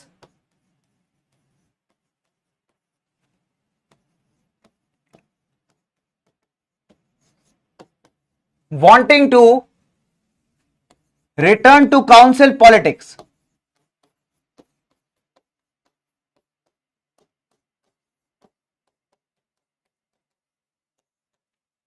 ठीक है, चार ऑप्शंस।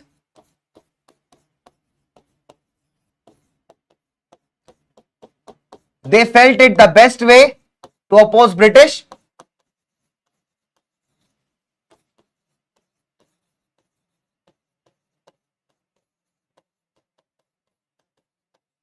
ठीक है, option number B, they wanted to show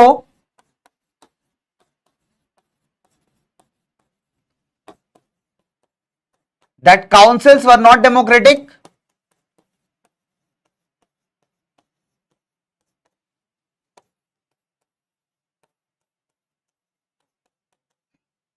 ठीक है, option number C, they wanted British to reward them. Reward का मतलब होता है इनाम देना बच्चों। And option number D, both A and B. चलिए, सो क्वेश्चन क्या कहता है कि pick out the correct reason for many Congress leaders wanting to return to the council politics. They felt it the best way to oppose the British. They wanted to show that councils were not democratic. They wanted the British to reward them. ये चाहते थे कि Britishers इनको prize दे, इनाम दे, इसलिए ऐसा करना चाहते थे। 45 सेकंड्स का पोल है एंड आपका समय स्टार्ट होने वाला है अब। चलिए, तो चार ऑप्शन है बच्चों, जल्दी से आंसर कर लेंगे फटाफट से। एक तो यार थोड़ा थोड़ा आपका लैग बड़ा खतरनाक करता है। चलो तो let's start with the question. सारे बालक आंसर करेंगे जल्दी से। 45 सेकंड्स का पोल है एंड लेट्स गेट स्टार्टेड। चलिए सुपर, फटाफट से। जी हाँ, क्या बात है, क्या बात है, बहुत बढ़िया, सुपर। कर लिया क्वेश्चन?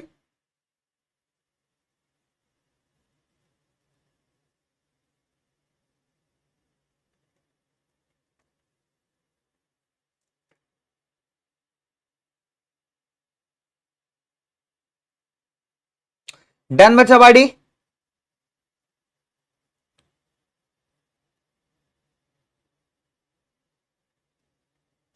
क्या बात है, क्या बात है, क्या बात है, सुपर भाई सुपर। चलो कर लिया क्वेश्चन की pick out the correct reason for many Congress leaders wanting to return to the council politics. They felt it the best way to oppose the British. They wanted to show that councils are not democratic. They wanted the Britishers to reward them, कि अभी भी Britishers इनको बहुत सारे पैसे दें, rewards हैं, या बोथ ए एंड बी होना चाहिए। तो समय दोस्तों आपका समाप्त होने वाला है। अब देखते हैं यार कितने बालकों ने यहाँ पे एकदम सही आंसर किया है और कितने बालक जो है यहाँ पे गजनी मोड ऑन करते हुए जो है यहाँ पे गलत आंसर्स को कर रहे हैं। ठीक है, तो देखिए इस बार मेरे दोस्त आंसर था ऑप्शन नंबर डी, यानी बोथ ए एंड बी। जी हाँ, तो ये दो कारण हैं जिनके चलते आप देखोगे चाहते हैं कि काउंसिल पॉलिटिक्स के अंदर रिटर्न करना। बहुत अच्छा लगा मेरे को दोस्तों, बहुत अच्छा लगा। हालांकि बच्चों ने गलत भी नहीं किया, मैं इसलिए गलत नहीं कहूंगा बिकॉज बहुत सारे बच्चों ने यहाँ पे क्वेश्चन सही भी किया है। देखिए आप सारे रीजंस यहां पे देख सकते थे ना। ऑब्वियस सी बात है, हमने तीन रीजंस के बारे में पढ़ा कि ये ब्रिटिशर्स को अपोज करना चाहते थे, ये भी दिखाना चाहते थे कि काउंसिल्स डेमोक्रेटिक नहीं है, और भारतीय एडमिनिस्ट्रेशन के अंदर अगर कोई बदलाव लाना है तो उसके लिए आर्ग्यू करना चाहते थे, बहस करना चाहते थे। आई बात समझ में? चलिए, तो यहां पे option number D is a more appropriate answer. तो कुछ बच्चे जल्दी जल्दी के चक्कर में जो है यहां पे गलती कर बैठे हैं। बेटा मेरी ये परिवार बड़ा खतरनाक परिवार है यार। कभी भाभी जी आती हैं, कभी देवर जी आते हैं, आज पति स्वयं आ गए हैं, अगली क्लास में बच्चे आएंगे, उसके बाद पड़ोसी के बच्चे आएंगे, ये अलग चल रहा है। चलो तो अनिरुद्ध, प्रियांशु, पति भाई क्या बात है? पति जी तुम यहाँ पे क्या करो, काम धंधा करो जाकर के, खतरनाक। बच्चे कह रहे अरे पढ़ाई करेंगे सर उसके बाद काम करेंगे। अनुज, त्रिदेव, भास्कर, कौशल, भूपेश, दिव्यांकर, सत्यजीत, क्या बात है, बहुत बढ़िया बच्चों, बहुत बढ़िया। अनिरुद्ध, त्रिदेव, दिव्यांकर, रोमान, भूपेश, प्रियांशु, रेहान, जोहान, कौशल, स्वरित, कितने सारे प्यारे प्यारे बालक जो है यहाँ पे अच्छे अच्छे आंसर्स करते हुए। चलो दोस्तों, अच्छा अब कहानी को थोड़ा सा आगे लेकर के चलते हैं। क्या बात है, सुपर, बहुत बढ़िया। चलिए अब देखो क्या है कि कहानी ना यहां से थोड़ी सी आगे बढ़ती है। क्वेश्चन आता है कि mention the 2 factors that shaped the Indian politics towards the late 1920s। तो एक सवाल आया था, एक पीवाईक्यू आया था आपका कुछ साल पहले, है ना, बड़ा प्यारा क्वेश्चन है, ठीक, बड़ा जबरदस्त पीवाईक्यू है, ठीक है। तो क्वेश्चन कहता है कि state the factors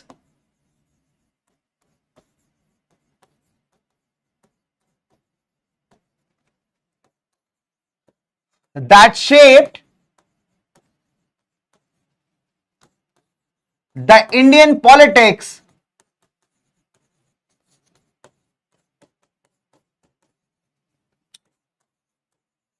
towards late 1920s, ठीक है, towards late 1920s।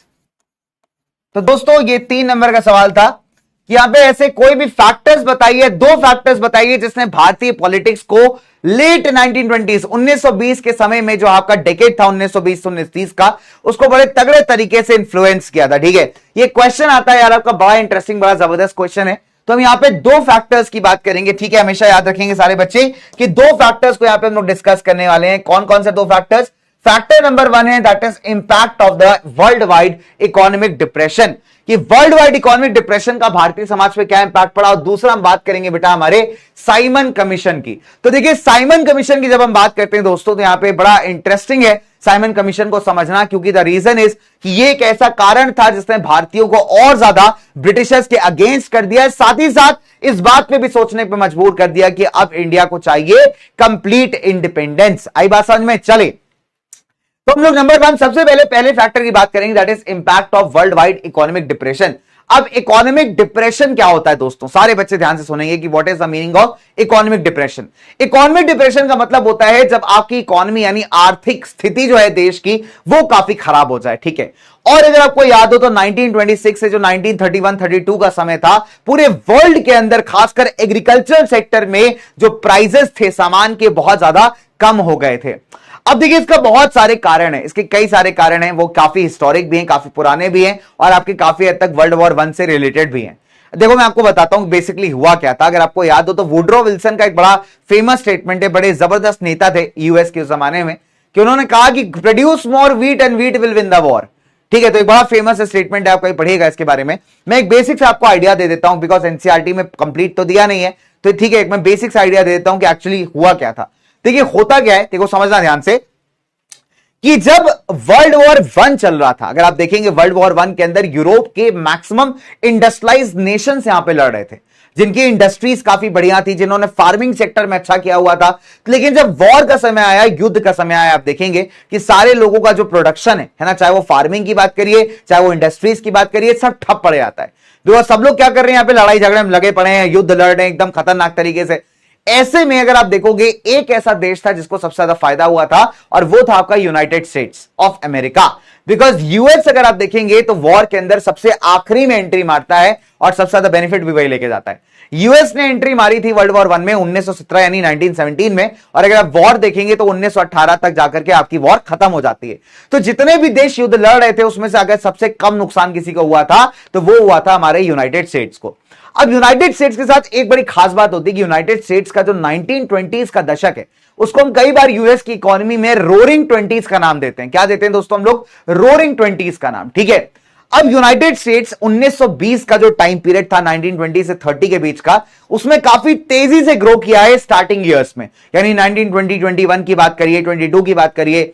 और ये वो समय था जब यूएस के अंदर चल रहा था मास प्रोडक्शन। मास प्रोडक्शन मतलब बल्क के अंदर, क्वांटिटी के अंदर सामान बना करके दुनिया भर में सेल करने का।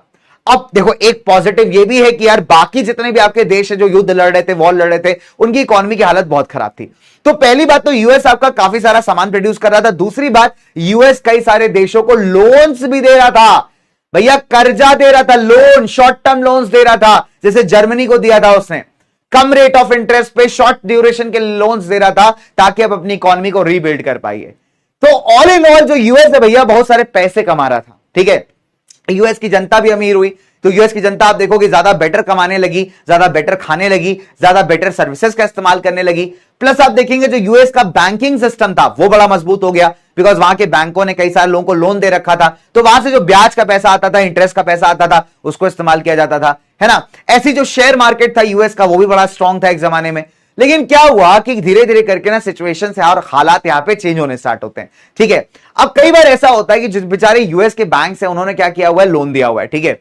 अब कई बार ऐसा हुआ कि लोन्स टाइमली जो है यूएस के पास वापस नहीं आए, तो जब आप पैसा दे दोगे लेकिन पैसा आपका वापस नहीं आएगा तो क्या होगा, आपको नुकसान होगा। प्लस पहले क्या था कि स्टार्टिंग के कुछ सालों में जो यूएस था वो फार्मिंग सेक्टर के अंदर भी काफी डोमिनेट कर रहा था, बिकॉज अच्छे खासे प्रोडक्शन वो कर रहा था। लेकिन जब बाकी कंट्रीज ने खुद की इकोनॉमी को रीबिल्ड करना स्टार्ट किया, आप देखेंगे वहां पे दोबारा से प्रोडक्शन से स्टार्ट हुए, तो जो मार्केट का कंपटीशन था वो यहां पे वापस आ गया।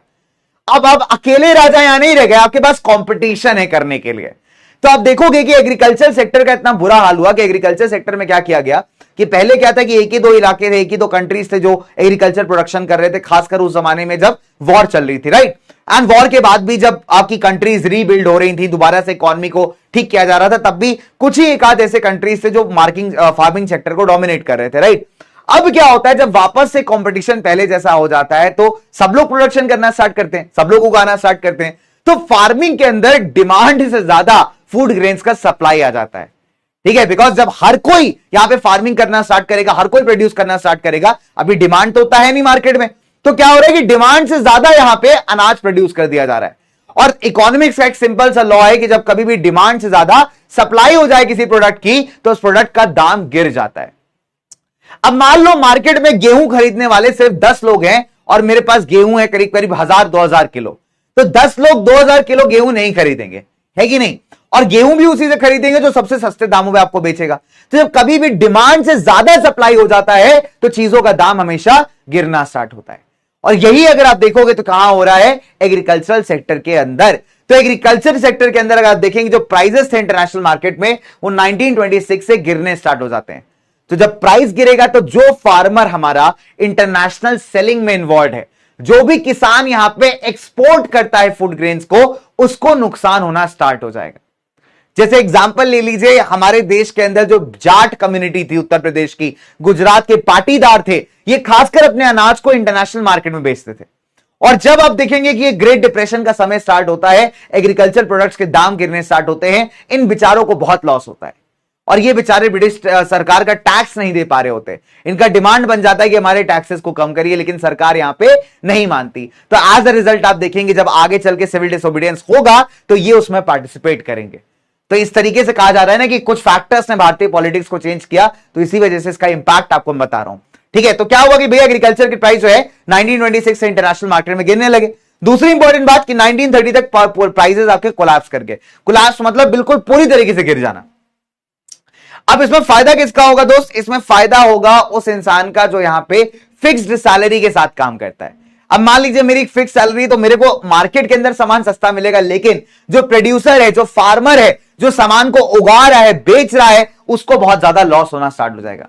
अब फार्मर्स तो फार्मर्स है और मासूम भोले वाले लोग है ना। अब फार्मर्स के अगर आप देखेंगे तो बहुत ज्यादा बैड कंडीशन हो गई। फार्मर्स बेचारे यहां पे टैक्स ही नहीं दे पा रहे। क्यों? बिकॉज इंटरनेशनल मार्केट्स में उनको अनाज का दाम नहीं मिल रहा, तो एज अ रिजल्ट उनको हेवी लॉसेस हो रहे हैं। और ऐसे समय पे जब ब्रिटिश सरकार अपना टैक्स लेने से जो है रिड्यूस करने से मना कर देती है, तो आप देखेंगे कि मैक्सिमम फार्मर्स, मैक्सिमम किसान यहां पे ब्रिटिशर्स के अगेंस्ट हो जाता है, बिकॉज इनकी हालत खराब है, यहां पे टैक्सेस नहीं दे पा रहे हैं। तो एज अ रिजल्ट ये ब्रिटिशर्स को अपोज कर रहे हैं और उनके खिलाफ जितने भी अभी आंदोलन होंगे उसमें पार्टिसिपेट करते हुए आपको दिख जाएंगे। तो पहला तो कॉज यार हमारे देश के अंदर बढ़ता हुआ, यानी पूरे वर्ल्ड वाइड इकोनॉमिक डिप्रेशन, और उसका इंपैक्ट हमारे भारत पे ही पड़ा, खासकर एग्रीकल्चर सेक्टर के ऊपर। तो जो हमारे फार्मर्स थे वो अगर आप देखेंगे तो ब्रिटिशर्स के अगेंस्ट चले जाते हैं। दूसरी बात, अब आ जाता है भैया हमारा साइमन कमीशन। डन। अब साइमन कमीशन पे आप देखेंगे कई बार सवाल किया गया है। एनसीईआरटी के अंदर कंटेंट साइमन कमीशन का बहुत कम है, बहुत ही कम इनफैक्ट आप कहोगे, ठीक है। तो फिर भी हम इसको डिटेल में पढ़ेंगे कि साइमन कमीशन क्या था और क्यों आया था। तो साइमन कमीशन को आप कभी कभी इंडियन स्टैट्यूटरी कमीशन भी कहते हो। स्टैट्यूटरी का मतलब होता है कि जब एक ऐसे संगठन की आप बात करें जो एडमिनिस्ट्रेशन यानी प्रबंधन कि किस तरीके से देश को चलाना है, क्या क्या कानून एंड लॉज होने चाहिए, जब उसमें किसी प्रकार के सजेशन या चेंजेस की बात करने आता है, वो एक स्टैट्यूटरी कमीशन आप कह सकते हो, कहला सकते हो उसको, है ना। और ये इंडियन स्टैट्यूटरी कमीशन मतलब इंडिया के लिए एक संगठन, एक कमीशन बनाया गया है जिसका काम है इंडिया के मैनेजमेंट को, कि भारत को कैसे चलाया जाए, क्या रूल्स एंड पॉलिसीज हो, उसको रिव्यू करना और कोई सजेशन अगर है तो उसको यहां पे देके इंप्रूव करना। ठीक है, तो ये तो भैया अपना साइमन कमीशन हो गया, जिसे आप इंडियन स्टैट्यूटरी कमीशन भी कहते हो। इसके जो लीडर थे इनका नाम था सर जॉन साइमन, इस वजह से इसको पॉपुलरली आप साइमन कमीशन कहते हैं। तो साइमन कमीशन जो आपका नाम आया है वो कहां से आया है? सर जॉन साइमन के नाम से। ओरिजिनल नाम क्या है? इंडियन स्टैट्यूटरी कमीशन है। इसका पॉपुलर नाम है साइमन कमीशन बिकॉज इसको जो लीड कर रहा था बंदा, उसका नाम था सर जॉन साइमन। 7 मेंबर का कमीशन था, इस कमीशन के अंदर 7 लोग थे जिसमें एक भी इंडियन आदमी नहीं था। और अगर आप देखोगे तो इसको सेटअप किसने किया था? कंजर्वेटिव पार्टी की सरकार ने, जो कि उस जमाने में ब्रिटेन के अंदर पावर में थी, जिसको आपकी एनसीईआरटी के अंदर टोरी गवर्नमेंट करके लिखा हुआ है। तो बहुत सारे लोग यहां पे टोरी गवर्नमेंट समझ नहीं पाते, रट्टा मार के चले जाते हैं स्कूल के अंदर की सर मैडम ने पूछा तो हमने बता दिया कि ma'am it was set up by the Tory government. अब टोरी गवर्नमेंट क्या है बच्चा समझ ही नहीं पा रहा है। अगर आप इंग्लैंड की बात करोगे, ब्रिटेन की बात करोगे, तो वहां पे 2 पार्टी सिस्टम चलता है, मल्टीपल पार्टीज नहीं है, 2 पार्टी है, एक लेबर पार्टी, अपना कंजर्वेटिव पार्टी। ठीक, तो टोरी सरकार मतलब कंजर्वेटिव पार्टी को रिफर करती हुई सरकार है। ठीक है, जो आपके एनसीईआरटी में टोरी गवर्नमेंट दिया हुआ है ना, टोरी गवर्नमेंट TORY, तो टोरी का मतलब तरोई लौकी नहीं भैया। तुम जाके मम्मी को बता दिए मम्मी हमारे एनसीईआरटी में लिखा तरोई खानी चाहिए, आज तरोई बनाओ, पापा मुंह बना रहे हैं देख करके, है अच्छा बेटा बाहर मिलो बेटा, बताता हूं तुमको, पिटाई करूंगा तुम्हारे, मम्मी से बोल के तरोई बनवा रहे हो तुम, है चलो। तो अगर आप देखोगे तो तरोई गवर्नमेंट नहीं भैया, टोरी गवर्नमेंट नहीं है, this is the conservative party. ठीक है, तो टोरी गवर्नमेंट को मतलब आप कई बार कंजर्वेटिव पार्टी कह के रिफर करते हो। ठीक है, तो प्लीज कंफ्यूज यहां पे मत होइएगा। आई बात समझ में? चले, अब आपके चैट्स में क्यों ऑन नहीं कर रहा हूं? बिकॉज चैट्स इसलिए नहीं ऑन कर रहा हूं, इंपॉर्टेंट सेक्शन चल रहा है, पढ़ाने के बाद पोल दूंगा, उसके बाद ही चैट्स ऑन करूंगा। ठीक है, अदरवाइज तुम जो है इधर उधर किसकी भैंसियां चारा खाया, कौन भैंसियां भाग गई, यही सब तुम डिस्कस करते हो। ठीक, तो इंपॉर्टेंट है कि पहले पढ़ लो, ठीक है, समझ लो, ठीक है, उसके बाद ही अपन चैट्स ऑन करेंगे। डन, चले। तो हमने क्या सीखा कि साइमन कमीशन को किस नाम से जानते हैं? इंडियन स्टैट्यूटरी कमीशन के नाम से। इसके लीडर कौन थे? सर जॉन साइमन थे, इसलिए साइमन कमीशन नाम पॉपुलर हो गया। 7 मेंबर्स थे इस कमीशन के अंदर, और इसे चूज करने वाली पार्टी कौन थी? कंजर्वेटिव पार्टी, जिसको आप एनसीईआरटी में टोरी गवर्नमेंट के नाम से जानते हो। ठीक है, अच्छा और बताते हैं साइमन कमीशन की बात। देखिए नंबर 1, तो जब साइमन कमीशन को बनाया गया उस टाइम पे जो यूके यूनाइटेड किंगडम के प्रधानमंत्री थे, इनका नाम था स्टैनली बाल्डविन। क्या नाम था बेटा इनका? Stanley Baldwin. तो Stanley Baldwin was the PM of UK when commission was appointed. दूसरी इंपॉर्टेंट बात, गवर्नमेंट ऑफ इंडिया एक्ट जो आपका 1919 में आया था, उस हिसाब से इस कमीशन को 10 साल बाद आना चाहिए था, यानी 1929 में। लेकिन बेटा चुनाव हम कहते हैं ना कि सिर्फ भारतीय पॉलिटिशियंस के लिए मैटर करते हैं, भैया इससे ज्यादा ये मैटर करते हैं इंडियन पॉलिटिशियंस के, सॉरी बाहर के पॉलिटिशियंस के लिए भी।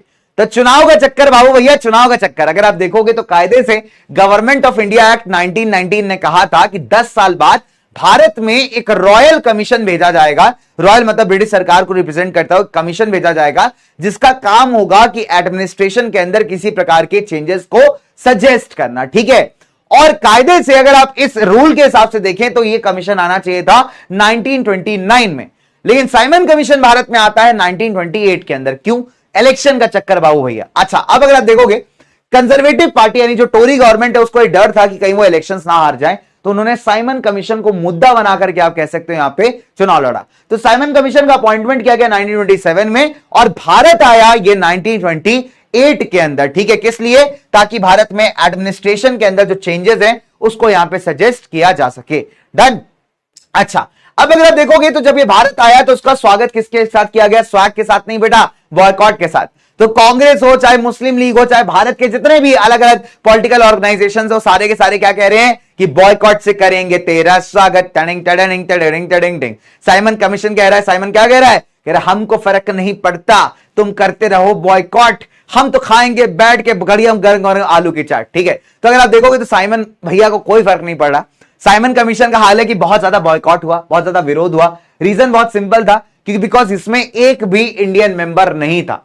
तो जब साइमन कमीशन भारत में आया तो साइमन कमीशन को यहां पे नारे लगाए गए, A Simon go back, A Simon वाह जा रे वापस। ठीक है, हिंदी में बता रहा हूं तुम्हें, अंग्रेजी में अगर आप देखोगे तो Simon commission, Simon go back के नारे लगे यहां पे ना, कि साइमन वापस जाओ, साइमन वापस जाओ, है ना।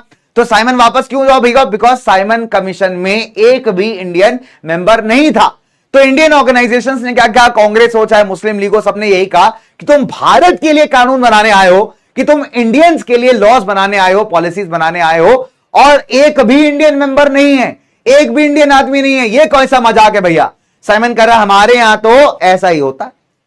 साइमन यही कह रहा है, मीम बना के घूम रहा है, समझ लो साइमन क्या कह रहा है, हमारे यहां ऐसा ही होता है, हम नहीं रखते इंडियंस को। अच्छा एक और बात बताऊं तुमको, एक बड़ा इंटरेस्टिंग कंट्रोवर्सी है कि ये पूछा गया है ना, पूछा गया ब्रिटिशर्स से कि भैया एक बात बताओ कि तुम एक और इंडियन मेंबर नहीं रखे हो यहां पे, क्या बात है, क्या मसला है? तो ब्रिटिशर्स इतना बदतमीज, एक नंबर के बदतमीज लोग, ठीक, कहते हैं कि हमने जो है, अच्छा सुनना स्टेटमेंट सुनना, तुम सर्च करोगे तो मिलेगी एक पूरी कहानी। तो ब्रिटिशर से पूछा गया भैया तुम एक और इंडियन मेंबर नहीं रखे हो, उसमें कौन सी बात हो गई, कोई बात होती है? तो ब्रिटिशर्स ने एक स्टेटमेंट दिया कि we looked far and wide, हमने बहुत दूर दूर तक देखा, but we could not find an Indian member worthy enough to be in the commission. हमने बहुत दूर दराज तक देखा, हमने दूर दूर तक देखा, ऐसे देखा, ऐसे देखा, ऐसे देखा, बट हमें एक भी इंडियन आदमी ऐसा मिला नहीं जिसको इस कमीशन का हिस्सा बनाया जाए। और यह बात अगर आप देखोगे तो कांग्रेस के लीडर्स के दिल पे लग गई। उन्होंने कहा कि तड़प तड़प के एक दिल से आह निकलती रही कि एक भी इंडियन मेंबर तुमने कमीशन में रखा नहीं, ये कौन सी बात होती है यार? तो अगर आप देखोगे तो भैया हमारे मोतीलाल नेहरू याद है ना तुमको, मोतीलाल नेहरू जी पप्पा हमारे जवाहरलाल नेहरू के, हाँ, तो उन्होंने कहा कि बेटा ये तो तुमने घनी बेइज्जती कर दी हमारी, तुमने कैसे इनकेपेबल मान लिया इंडियंस को? कहता है रुको अभी हम तुमको बताते हैं। तो अगर आप देखोगे तो साइमन कमीशन के रिस्पांस में 1928 के अंदर नेहरू साहब अपनी एक रिपोर्ट बनाते हैं जिसको नेहरू रिपोर्ट के नाम से भी कहा जाता है। और अगर आप उस नेहरू रिपोर्ट को अगर आप कभी पढ़ेंगे बेटा तो आपको पता चलेगा कि जो आज का भारत का संविधान या कॉन्स्टिट्यूशन है उसमें कई सारे पॉइंटर्स आपको नेहरू रिपोर्ट से मिलते जुलते लिख जाएंगे। ठीक है, तो नेहरू रिपोर्ट जो 1928 की आई थी एक तरीके से ऑपोजिशन था इस साइमन कमीशन का, बिकॉज साइमन ने भी अपनी रिपोर्ट जो थी सबमिट की। ऐसा तो ही कि लोगों ने नारे लगाए साइमन वापस चला गया, सीधा आदमी समझ रहे हो तुम साइमन को, अरे हमारी बेइज्जती हो गई, आज वापस जाएंगे हम, साइमन गो बैक, काला झंडा लेके लोग आ गए यहाँ पे, कह रहे हैं साइमन वापस जाओ वापस जाओ, बहुत बेइज्जती करा ली हमने अपनी, वापस जाएंगे। बेशरम आदमी था भैया, कहे कोई टेंशन नहीं है, होने दो बेइज्जती, कहने तो लगाने दो नारे, हम तो यही रुकेंगे, रिपोर्ट बनाएंगे, सबमिट करेंगे तब जाएंगे। ठीक, तो this is what Simon commission is all about. Done. तो हमने क्या देखा कि साइमन कमीशन को हम क्या कहते हैं, इंडियन स्टैट्यूटरी कमीशन भी कहते हैं। 7 मेंबर्स का कमीशन था जिसमें एक भी इंडियन आदमी नहीं था। साइमन, सर जॉन साइमन इसको लीड कर रहे थे, इसलिए इसको हम साइमन कमीशन के नाम से जानते हैं। और अगर आप देखेंगे गवर्नमेंट ऑफ इंडिया एक्ट 1919 के हिसाब से इस कमीशन को आना था 10 साल बाद, लेकिन क्योंकि कंजर्वेटिव पार्टी जिसको आप टोरी गवर्नमेंट कहते हैं ब्रिटेन के अंदर, उसको चुनाव लड़ने थे, तो चुनाव के लिए उसको मुद्दा चाहिए था, तो उसको डर था कहीं वो चुनाव ना हार जाए, इसलिए उसने क्या किया, 1 साल पहले ही भारत के अंदर कमीशन को भेज दिया। स्टैनली बाल्डविन उस समय प्रधानमंत्री थे यूके के, जिनके अंडर, जिनकी गाइडेंस में आप कह सकते हो उस कमीशन को अपॉइंट किया गया। तो अपॉइंटमेंट हुआ 1927 में और भारत आया 1928 में। तो जब भारत आता है साइमन कमीशन तो उसको साइमन गो बैक के नारों के साथ स्वागत किया जाता है, इसका एकदम खतरनाक तरीके से बॉयकॉट किया जाता है इसको।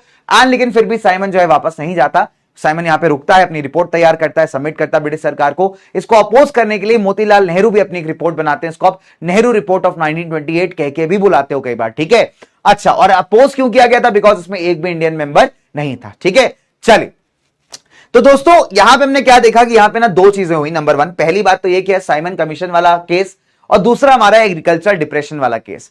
अब एग्रीकल्चर डिप्रेशन के चलते जितनी भी फार्मिंग कम्युनिटी से आप देखोगे कि किसके अगेंस्ट चली आती हैं, ब्रिटिशर्स के अगेंस्ट, बिकॉज इनकी डिमांड्स को नहीं सुना जा रहा है। ब्रिटिशर्स टैक्स लेना नहीं बंद कर रहे हो, इन बेचारों के पास पैसे है नहीं कि टैक्स दे पाए। प्लस भारतीय राजनीति की बात की जाए, पॉलिटिक्स की, तो पॉलिटिक्स के अंदर साइमन कमीशन आ रहा है जो इंडिया में ही बदलाव कर रहा है। इंडिया के एडमिनिस्ट्रेशन को यहां पे आप देखोगे चेंज करने की बात कर रहा है, उसमें बदलाव करने की बात कर रहा है, लेकिन एक भी इंडियन मेंबर की बात यहां पे नहीं सुन रहा। तो एज अ रिजल्ट जो इंडियन पार्टीज हैं, अलग अलग पॉलिटिकल पार्टीज, अलग अलग जो ऑर्गेनाइजेशंस हैं भारत के अंदर, वो यहां पे ब्रिटिशर्स को अपोज करना स्टार्ट कर देती हैं और भारतीय पॉलिटिक्स को आप कह सकते हैं एक नया बूस्ट यहां पे मिलता है। ठीक है, चलिए आइए क्वेश्चन करते हैं फटाफट से। क्वेश्चन कहता है Simon commission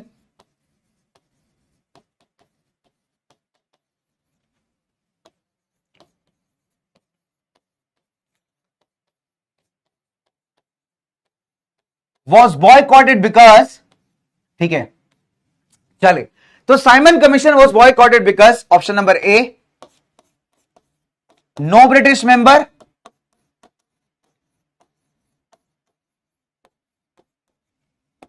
option B, no Indian member,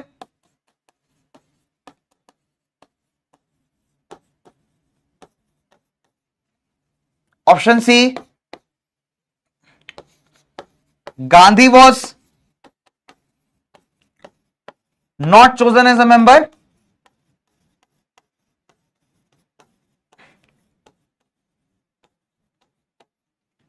and option number D all of the above. चलिए, तो इसके बाद आपके चार्ट्स को यहां पे ओपन किया जाएगा। ठीक है, चलो, बहुत सारे बच्चे बेसब्री से इंतजार कर रहे होंगे, उनको यही नहीं पता चल पाया होगा कि पड़ोस क्या सांबर बनाया कि राजमा। चलो, तो फिलहाल let's have the question here. तो Simon commission was boycotted because no British member, no Indian member, Gandhi was not chosen as a member, या फिर ऑल ऑफ दीज। तो सारे बच्चे यहां पे आंसर्स करेंगे फटाफट से। चलिए बालकों, जल्दी से, फटाफट से भाई लोग, फटाफट से चलो।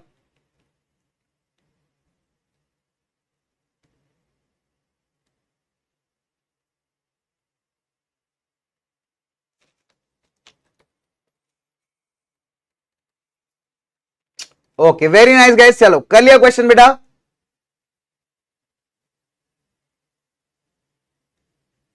वेरी नाइस, क्या बात है, सुपर यार, सुपर, बहुत बढ़िया, बहुत बढ़िया, बहुत बढ़िया। ठीक है, देखो यार गाइस, आज सिविल डिसोबीडियंस तक कंफर्म करेंगे, मतलब कंप्लीट करेंगे सिविल डिसोबीडियंस तक, है ना। तो अगली क्लास में अपन ट्राई करेंगे क्या करने का, कि पार्टिसिपेंट्स करें, अपना लिमिट्स करें एंड अपना कलेक्टिव बिलोंगिंग करके चैप्टर को मैं आपके साथ फाइंड अप करेंगे। ठीक है, तो आज will try to go with the civil disobedience movement, उसको कंप्लीट करेंगे अपन यहाँ पे। ठीक है, चलिए, तो साइमन कमीशन को बॉयकॉट क्यों किया गया भाई? इसका आंसर बहुत सिंपल है। साइमन कमीशन को बॉयकॉट करने का रीजन बहुत सिंपल था, हमने जस्ट पढ़ा कि यहाँ पे एक भी इंडियन मेंबर नहीं था, there was not even a single Indian member, जिसके चलते इस पूरे कमीशन को यहाँ पे बॉयकॉट कर दिया जाता है। तो ऑप्शन नंबर बी मेरे दोस्त करेक्ट है। तो नो इंडियन मेंबर होती, इसलिए इसको बॉयकॉट करती। कुछ बच्चा कहती सर गांधी जी को नहीं चूज किया, इस वजह से इसको बॉयकॉट किया। अरे यार, गांधी जी छोड़िए, बाकी किसी इंडियन को नहीं चूज किया गया, तो बॉयकॉट तो करना ही था भाई। तो ऑप्शन नंबर बी कह रहा है सर 85% बच्चों ने बिल्कुल सही कहा है, और कुछ बच्चे कह रहे हैं बिल्कुल सब कुछ ऑल अब सही है। बेटा गद्दारी कौन पे तुम है? इंडिया गद्दारी कर रहे हो तुम, कह रहे हो कि ब्रिटिश मेंबर नहीं है। बेटा अगर ब्रिटिश नहीं होगा तो क्या युगांडा का मेंबर होगा? मुझे एक बात बताओ तुम। भैया इंडिया पे युगांडा वालों ने राज नहीं किया, ब्रिटिशर्स ने राज किया है। क्लियरली लिखा जा रहा है कि साइमन कमीशन की सबसे बड़ी प्रॉब्लम यही थी कि 7 मेंबर थे और सातों के सातों ब्रिटिश थे, इंडिया का कोई मेंबर नहीं था। इंडियन मेंबर इसमें एक भी नहीं था मेरे दोस्त, और इंडियन मेंबर ना होने की वजह से ही इसको बॉयकॉट किया गया था। कुछ बालक ये मान के बैठे सर यहां युगांडा वाले थे, ब्रिटिशर भी नहीं थे, इंडियन भी नहीं थे। बेटा जब क्वेश्चन करते हो तो थोड़ा तो कॉमन सेंस लगाया करो, मतलब थोड़ा कॉमन सेंस, कॉमन सेंस मतलब जो एक नॉर्मल इंसान के पास होता है। ठीक है, तो थोड़ा तो लगाया करो यार। कैसे 6% बच्चा आंसर कर सकता है कि sir all of the above होना चाहिए? यार गांधी कोई स्पेसिफिक बात है कि गांधी नहीं होगा तभी कमीशन नहीं चलेगा, ऐसा तो नहीं हो सकता। तो कभी भी ऐसे ऑप्शंस पे यार, ऐसे ऑप्शंस पे आपको कभी भी टिक नहीं लगाना है कि गांधी नहीं थे, नेहरू नहीं थे। इस टाइप के ऑप्शंस बच्चे कभी भी आप देखेंगे एकदम नहीं होते सही। ठीक है, और ब्रिटिश मेंबर था इसमें, ऑब्वियस सी बात है, तो डेफिनेट सी बात है यार, ऑल ऑफ द अबव तो नहीं हो सकता। तो इंडियन मेंबर ना होने की वजह से इसको बॉयकॉट किया गया था। आई बात समझ में? हाँ, ये बच्चे जो है हमारे सब एकदम समझ रहे हो, एकदम अलग ही लेवल पे चल रहे हैं। प्रियांशु आईआईटी एंड आशीष भूपेश कार्तिक भाई क्या बात है, Anuj Patel, Bhagya Nooransh Manjira Manjiro with us, and we have Rehan भाई। रेहान भाई क्या हाल चाल? सब बढ़िया चल रहा है? सब खैरियत, सब अच्छा है, सब मस्त है? चलिए जी, क्या बात है, आगे बात करते हैं फटाफट से। ठीक है, तो भैया ये तो हो गया हमारा साइमन कमीशन की कहानी। अच्छा, इसके बाद एक और केस स्टडी मैं आपके लिए लेके आया हूं, तो कुछ केस स्टडी को हम लोग पढ़ेंगे एंड कुछ और क्वेश्चंस यहां पे करेंगे। ठीक है, चलिए, तभी हमने क्या देखा कि देखिए अब क्या होता है, उस जमाने में जो वाइसरॉय साहब थे, वाइसरॉय कौन होता है? जो आप मान लीजिए ब्रिटिश सरकार का रिप्रेजेंटेटिव था भारत में। ठीक है, उसका नाम था लॉर्ड अर्विन। तो लॉर्ड उसका टाइटल था और अर्विन उसका नाम था। तो अरविंद साहब क्या करते हैं कि जब साइमन कमीशन के लेकर के बवाल यहां बढ़ गया होता है भारत के अंदर, क्या होता है बेटा, बहुत बवाल बढ़ जाता है, लोग एकदम खतरनाक तरीके से आंदोलन कर रहे हैं कि भैया साइमन को इंडिया से बाहर भगाओ। तो ऐसे में कांग्रेस को और बाकी जो ऑर्गेनाइजेशंस बवाल कर रहे हैं, आंदोलन कर रहे हैं, उनको मनाने के लिए कि मालिक मान जाइए, मत करिए आंदोलन, ये इतना फालतू का ऑफर पेश करते हैं जिसका कोई सिर पैर था ही नहीं। अब मान लो फॉर एग्जांपल तुमको मैं ये बोलूं कि बेटा बोर्ड एग्जाम में जो है मैं तुम्हारा खुद पेपर लिख करके आऊंगा और 100 में 100 दिलवाऊंगा, लेकिन कब मैं करूंगा ये मैं तुम्हें नहीं बता रहा हूं। मैं कह रहा हूं कि अरे बेटा बोर्ड एग्जाम जब होगा देखा जाएगा ना, तब मैं सोच रहा हूं कि तुम्हारा पेपर में लिख दूं और 100 में 100 तुम्हें दिलवा दूं, है ना। और ये नहीं बता रहा हूं कि कब लिखने आऊंगा, किस डेट पे आऊंगा, किस टाइम पे आऊंगा, या मैं तुम्हें ये कह रहा हूं बेटा चलो मैं तुमसे बहुत खुश हूं, मैं अनाउंस करता हूं कि मैं हर एक बच्चे को 2-2 करोड़ रुपए दूंगा। कब दूंगा नहीं बताया, कैसे दूंगा नहीं बताया, सिंपल सी बात है ना। अनाउंस कर दिया कि हर एक बच्चे को उड़ान के 2-2 करोड़ रुपए दिए जाएंगे, भैया मैं देने वाला हूं 2-2 करोड़ रुपए, खतरनाक खजाना लूटा है मैंने। कब दूंगा नहीं बता रहे हो, तुम कहोगे अरे सर पागल समझ के रखे हो, हैं तुम यही बोलोगे अरे सर पगले थोड़ी हैं सर, हैं 2-2 करोड़ रुपया आप काहे देंगे हम लोग को, और अगर दे ही रहे हैं तो बता दीजिए भैया कब देने वाले हैं, हम लोग आ जाए, बढ़िया जिंदगी सेट हो जाएगा हमारा, है कि नहीं। तो लॉर्ड इरविन का जो ऑफर है बिल्कुल ऐसा ही है। वेग का मतलब होता है बेटा पॉइंटलेस, ठीक है, बिल्कुल यूजलेस ऑफर। तो लॉर्ड इरविन क्या कहता है, लॉर्ड इरविन कहता है, कांग्रेस वाले अच्छे कांग्रेस वाले सुनिए, लॉर्ड इरविन क्या कहेगा, इरविन है तो थोड़ा मतलब है ना, थोड़ा मतलब स्टाइल के साथ बोलेगा एकदम बढ़िया से, अरे कांग्रेस के लोग, हम तुमको एक ऑफर देती, क्या ऑफर देती, हम तुमको बोलती कि हम तुम्हें जो है डोमिनियन स्टेटस देगा, डोमिनियन स्टेटस। डोमिनियन स्टेटस का मतलब होता है कि अपने इंटरनल मुद्दों को मैनेज करने का पावर, यानी जो बेसिक प्रॉब्लम्स है इंडिया से रिलेटेड, इंटरनल मैटर्स, उसको मैनेज करने का पावर इंडियंस के पास होगा, और बाकी जो पावर्स हैं, डिफेंस, बैंकिंग, बड़ी बड़ी चीजें, वो ब्रिटिश के पास ही रहेंगी। मतलब एक बड़ी सरकार के नीचे एक छोटी सरकार, उसको हम कहते हैं डोमिनियन स्टेटस, ठीक। तो इरविन क्या कह रहा है, कांग्रेस वालों, हम तुमको एक ऑफर देता है, बहुत बढ़िया ऑफर है, हम तुम्हें डोमिनियन स्टेटस देगा। कब देगा हमको भी नहीं पता मामा मिया, हमको भी नहीं पता कि हम तुमको कब देगा डोमिनियन स्टेटस, लेकिन कभी ना कभी तो हमको तुमको दे ही देगा। एक काम करो, तब तक तुम लोग लंदन जाओ, लंदन में हवा खाओ, और वहां पे सेकंड राउंड टेबल कॉन्फ्रेंस होने वाला है, first round table conference, second तो बात की बात है, फर्स्ट हो रहा था, ठीक है। तो वहां पे फर्स्ट राउंड टेबल कॉन्फ्रेंस होने वाला है, कॉन्फ्रेंस मतलब मीटिंग होने वाला है, वहां पे मारवानी राजा लोग रहेंगे, वहां पे सब ब्रिटिश के ऑफिशियल्स रहेंगे, तुम लोग वहां पे जाके बात करो, इंडिया के बारे में डिस्कशन करो कि इंडिया में किस तरीके से चेंजेस लाना है, हम तुमको डोमिनियन स्टेटस देगा, लेकिन कब देगा हमको भी नहीं पता। कैसा लगा हमारा ऑफर? कांग्रेस कहती बहुत बेकार है, गांधी कहते हैं हम आंदोलन करते हैं, नॉन वायलेंस करते हैं, इसका मतलब ये थोड़ी हम इंटेलिजेंट नहीं रहे, बहुत इंटेलिजेंट आदमी, तुम हमको क्या समझो, बेको समझे हो, हम ये सब ये देख चुके हैं सब साउथ अफ्रीका में, जानते कहा हूं तुम्हारे बारे में है। तो अगर आप देखोगे तो यहां पे क्या होता है यार, इंडियन नेशनल कांग्रेस और बाकी पॉलिटिकल एसोसिएशंस को दिल जीतने के लिए, उनका सपोर्ट जीतने के लिए क्या है कि जो लॉर्ड इरविन है वो यहां पे एक ऑफर रखता है। क्या ऑफर होता है? अक्टूबर 1929 को लॉर्ड इरविन कहते हैं कि यार डोमिनियन स्टेटस हम देंगे भारत को, लेकिन कब देंगे, अनस्पेसिफाइड फ्यूचर, मतलब कब देंगे इनको भी नहीं पता, ठीक है। आन कहते हैं कांग्रेस को कि आप जो है राउंड टेबल कॉन्फ्रेंस को अटेंड कर लीजिए। तो लंदन में कॉन्फ्रेंस, एक मीटिंग ऑर्गेनाइज कराई जा रही है, जहां पे सारे पॉलिटिकल एसोसिएशंस को बुलाया गया है, और इस मीटिंग का मेन एजेंडा, मेन मुद्दा यही है कि यार भारत के फ्यूचर को डिस्कस करना, ठीक। तो कांग्रेस यहां पे इससे सेटिस्फाई नहीं होती, और सिंपल सी बात है यार कि कांग्रेस इस चीज को बिल्कुल अपोज कर देती, ठीक है। तो कांग्रेस कहती भैया हम इस चीज को एक्सेप्ट यहां पे नहीं करते, ठीक। चलिए, अब अगर आप देखोगे तो एक बड़ा प्यारा सा केस स्टडी है, केस स्टडी को हम लोग यहां पे थोड़ा सा पढ़ेंगे, तो let's read the case study, ठीक है। तो आज सीडीएम तक करेंगे दोस्त, सीडीएम के बाद जो है क्लास को एंड अप करते हैं, ठीक है।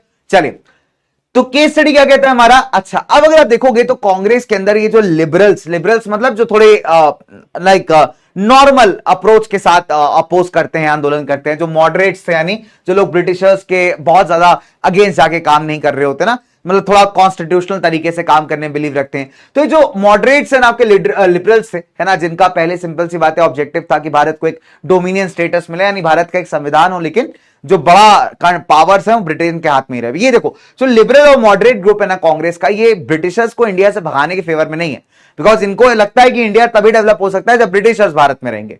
ये सिर्फ कुछ पावर्स चाहते हैं इंडियंस के लिए, इंटरनल मैटर्स को मैनेज करने के लिए, राइट।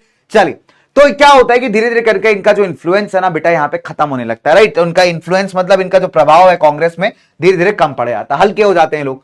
अब दिसंबर 1929 में क्या होता है कि जवाहरलाल नेहरू की प्रेसिडेंसी में लाहौर के अंदर कांग्रेस का एक सेशन होता है, और वहां पे पूर्ण स्वराज की डिमांड को एक्सेप्ट किया जाता है। तो पूर्ण स्वराज का मतलब होता है कंप्लीट इंडिपेंडेंस फॉर इंडिया, और डिक्लेयर किया जाता है कि आने वाले 26 जनवरी 1930 यानी 1930 को भारत जो है इंडिपेंडेंस डे को सेलिब्रेट करेगा।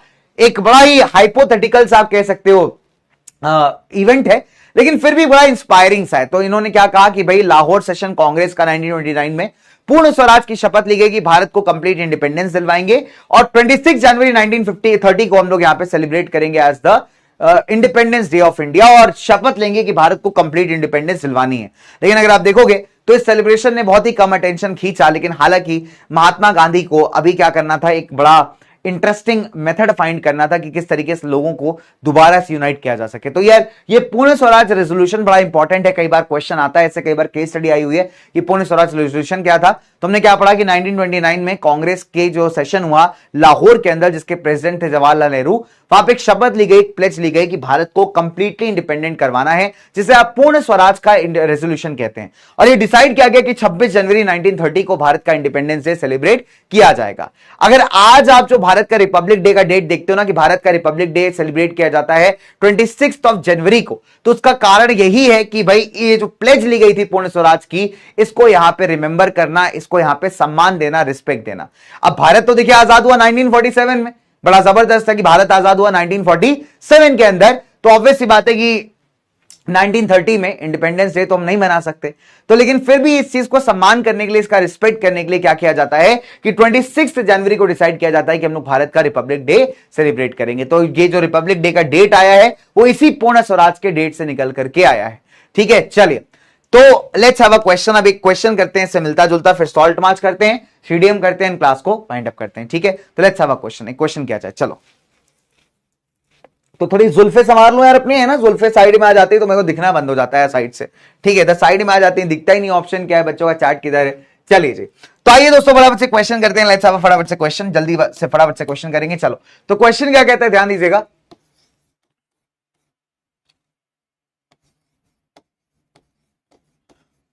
तो क्वेश्चन कहता है कि अंडर हुज प्रेसिडेंसी, यानी कौन था प्रेसिडेंट, प्रेसिडेंट मतलब जो इस कांग्रेस की मीटिंग को ओवरलुक कर रहा है। ठीक है, तो under whose presidency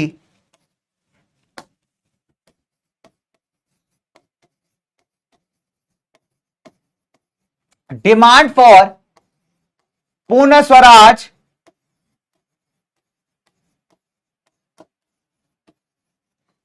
was formalized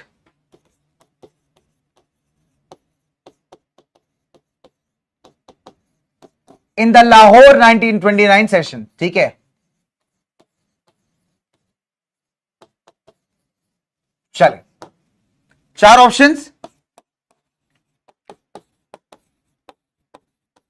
M K Gandhi, option number B Jawaharlal Nehru,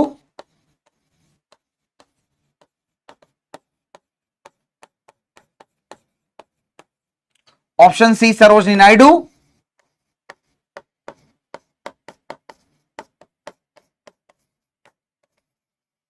option number D is C R Das. चलिए, तो चार ऑप्शन से क्वेश्चन कहता है कि under whose presidency the demand for Purna Swaraj was formalised in the Lahore session. कि भैया लाहौर वाले सेशन में जो 1929 में हुआ था कांग्रेस का सेशन, किसकी प्रेसिडेंसी के अंदर इस पूर्ण स्वराज की डिमांड को फॉर्मलाइज किया गया था, यानी एक्सेप्ट किया गया था। तो आपका पोल स्टार्ट्स नाउ। फटाफट से सारे आंसर्स यहां पे क्वेश्चन, सारे बच्चे यहां पे पोल्स को आंसर करेंगे जल्दी से। तो भाई मैंने चार्ट आज इसीलिए ऑफ रखे हैं, द रीजन इज कि बहुत बार बच्चे यार ये कहते भी मैं सागर के सर बच्चा जो है पोल से बहुत सारा कॉपी करके आंसर कर देता है, सर एक बार चैट्स ऑफ करके आंसर करवाइए सर। जी हाँ सर, बच्चा हमारा बालक क्या कहता है, बहुत शैतान है, बहुत बार जो है एकदम शैतानी करता है और चैट से कॉपी कर करके जो है सारा आंसर लिख देता है एकदम खतरनाक तरीके से। चलो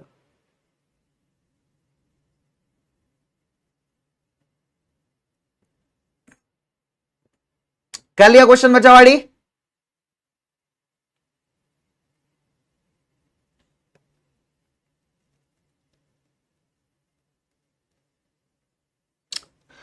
वेरी नाइस गाइस, क्या बात है, super super super, very nice.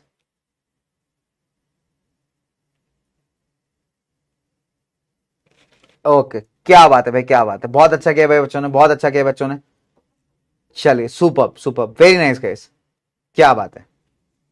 चलिए, तो कर लिया सवाल, कर लिया क्वेश्चन बच्चों ने। करेक्ट आंसर सिंपल कि यार कौन था प्रेसिडेंट डिमांड जब पूर्ण स्वराज का फॉर्मलाइज किया गया था, तो आपके प्रेसिडेंट साहब थे जवाहरलाल नेहरू जी। जी हाँ, तो देखिए सबके लाल जवाहरलाल, तो जवाहरलाल नेहरू जी उस टाइप पे प्रेसिडेंट थे, हमने जस्ट अभी केस स्टडी के अंदर पढ़ा है कांग्रेस के। सो ऑप्शन नंबर बी मेरे दोस्त इज द करेक्ट आंसर। तो 82% बच्चों ने यहां पे सही दिया है। कुछ बच्चे कह रहे हैं महात्मा गांधी। बेटा मैंने कब तुम्हें कहा कि गांधी प्रेसिडेंट थे? मैंने तुमको कहा कि गांधी प्रेसिडेंट थे, मतलब एक बार मैंने कहा हो तुमको कि बेटा एक बार बताओ, गांधी जी तुमको खुद बता के जा रहे हैं चीज है कि गांधी जी कह रहे हैं बेटा सुनो, सत्याग्रह पढ़ रहे हो, हमारा ही नाम लिखना, ऑप्शन चाहे कुछ भी आ जाए, किसी भी देश का आ जाए, सबका आंसर गांधी है, समझ गए?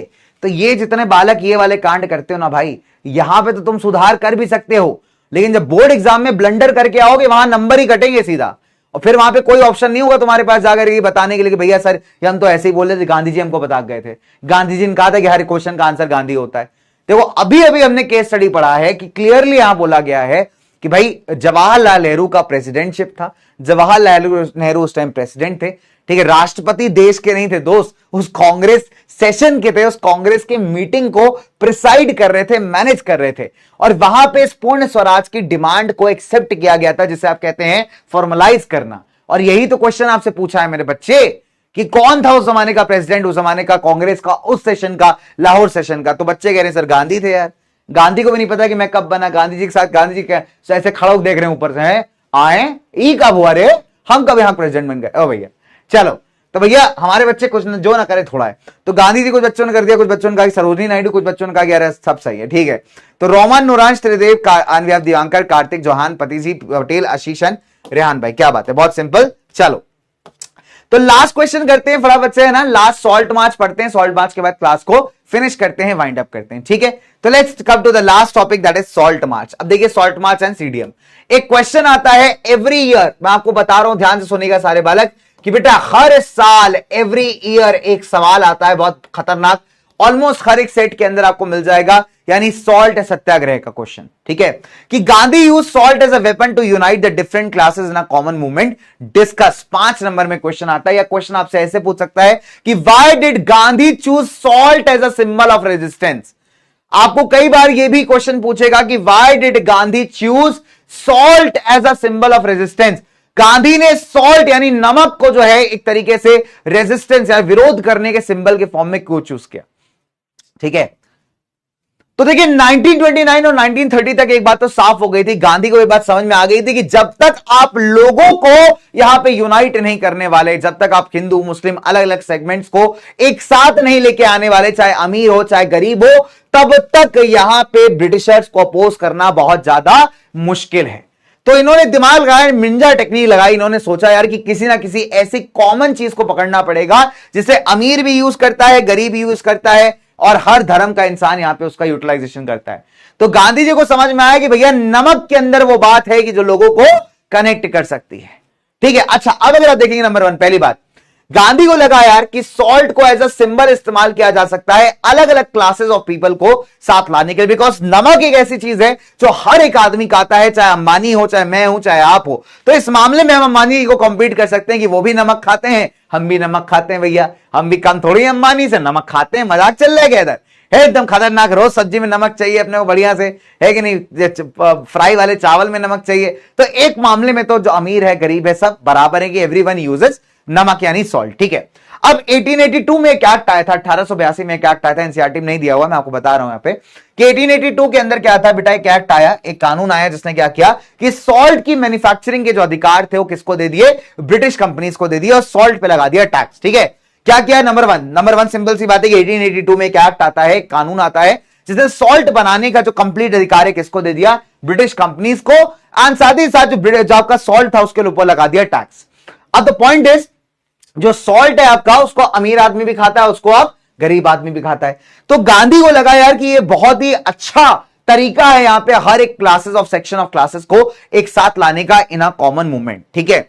अब उस समय भारत में ना बहुत सारी समस्याएं, बहुत सारी प्रॉब्लम चल रही थी। तो गांधी क्या करते हैं, गांधी एक लेटर लिखते हैं, किसको लेटर लिखते हैं, उस जमाने के जो वाइसरॉय साहब थे, जो भारत के अंदर इंपॉर्टेंट अथॉरिटी थे, इरविन, तो उनको लेटर लिखते हैं अपनी डिमांड्स को लिखते हुए, स्टेट करते हुए, कब, 31 जनवरी 1930 को। तो गांधी एक अल्टीमेटम देते हैं, गांधी कहते हैं देखो ऐसा है भैया इरविन, अगर हमारी डिमांड को तुमने 11 मार्च तक नहीं माना, तो ये क्या बोल रहे हैं लॉर्ड इरविन से कि अगर तुमने हमारी डिमांड्स को, जितनी भी डिमांड्स हमने लेटर के अंदर लिखी हुई, करीब 11-12 डिमांड्स थी, ठीक है, तो जितनी भी डिमांड्स हमने यहां पे लेटर में लिखी हुई, अगर तुमने उसको 11 मार्च यानी 11 मार्च तक नहीं एक्सेप्ट किया तो सिविल डिसोबीडियंस मूवमेंट को लॉन्च कर दिया जाएगा।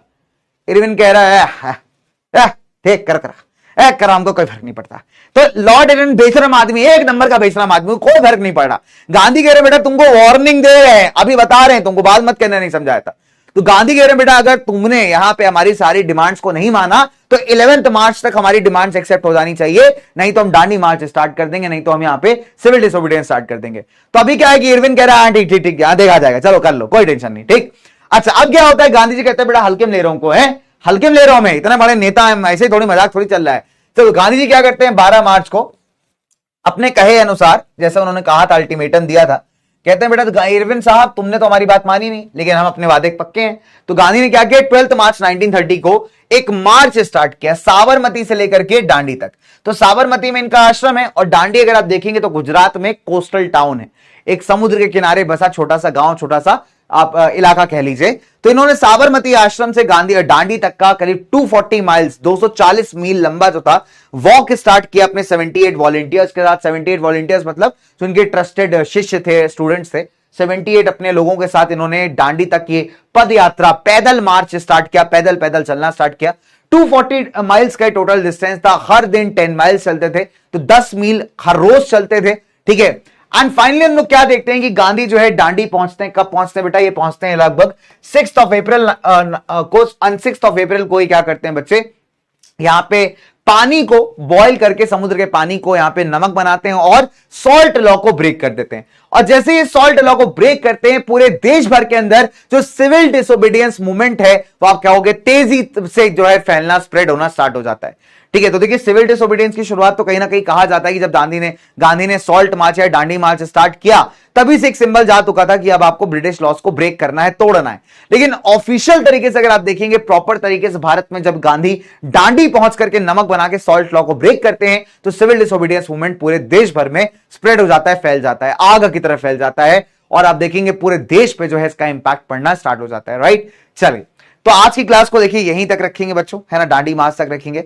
अगली क्लास में हम लोग सिविल डिसोबीडियंस क्या था, उसका आउटकम क्या था, उसके लिमिट्स क्या थे, उसके पार्टिसिपेंट्स कौन थे, और सेंस ऑफ कलेक्टिव बिलोंगिंग, तो ये अपन यहां पे कंप्लीट करेंगे इन the next class along with the map work, ठीक है, बिकॉज मैप वर्क इस चैप्टर के अंदर बहुत क्रूशियल है, ठीक है। चलिए, तो ये कहलाता है मेरे बच्चों यहां पे गांधी का दांडी मार्च। तो दांडी मार्च का मतलब है कि दांडी तक जो पैदल पदयात्रा इन्होंने की वो कहलाता है दांडी मार्च। कहां से कहां तक? साबरमती आश्रम से अपने दांडी तक। और वहां पे जाके क्या किया, नमक को यहां पे क्रिएट किया, कैसे, समुद्र के पानी को इवापोरेट करके, बॉईल करके, ठीक है। जहां जहां ये जाते थे वहां पे कई सारे लोग गांधी को सुनने आ जाते थे, प्रेयर्स वगैरह करते थे, बैठते थे, लोगों से बात करते थे। तो जो यात्रा 78 वॉलंटियर्स के साथ स्टार्ट हुई थी, वो आप कह दोगे कि मतलब कह सकते हो कि यार बहुत सारे लोगों ने उस यात्रा को ज्वाइन किया और गांधी के साथ कूद पड़े सिविल डिसोबीडियंस मूवमेंट के अंदर, ठीक है। चलिए, तो आज की क्लास का लास्ट पोल करते हैं, लास्ट क्वेश्चन करते हैं, ठीक है। Let's have the last poll for the classes. और इसको भी आज मैं चैट ऑफ करके ही कराऊंगा। चलो इसको चैट ऑन कर देते हैं, बच्चे भी थोड़ा खुश हो जाए हैं। अरे सर लास्ट पोल में तो कॉपी बनता है ना सर, है लास्ट पोल के अंदर है सर, थोड़े थोड़ा कॉपी तो बन ही जाता है सर, थोड़ा थोड़ा हम कॉपी कर लेंगे सर, है। चलो कोई नहीं, आओ एक लास्ट पोल करते हैं। क्वेश्चन कहता है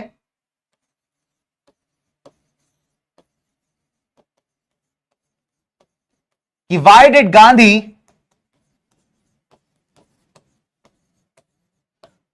choose salt as a symbol of protest.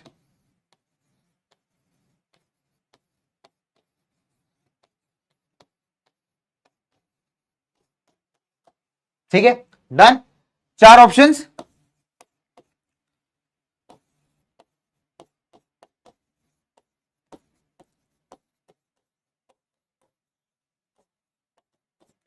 both rich and poor alike,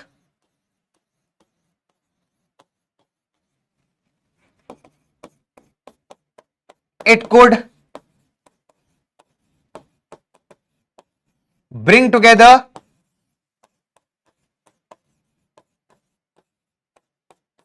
all classes of people,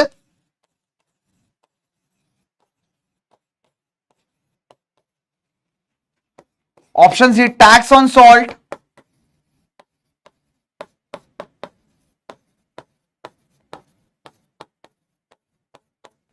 was unjust, option number D, all of the above. चलो, तो एक हैप्पी क्वेश्चन के साथ क्लास को एंड करेंगे ताकि सारे बच्चे यहां पे बिल्कुल सही से आंसर कर पाए कि why did Gandhi choose salt as a symbol of protest, कि सॉल्ट को दोनों रिच एंड पुअर यूज करते थे, है ना, ये लोगों को, सारे क्लासेस ऑफ पीपल को एक साथ लेकर के जा सकता था, और जो टैक्स था सॉल्ट पे बहुत ज्यादा अनजस्ट माना जाएगा, या ऑल ऑफ द अबव। तो यार 45 सेकंड्स है मेरे दोस्त, 45 सेकंड्स के अंदर आपको बच्चों को आंसर करना है and your time starts now. चलिए, तो सारे बच्चे यहां पे उत्तर देंगे जल्दी से, फटाफट से भाई, बहुत ही बढ़िया, सुपर।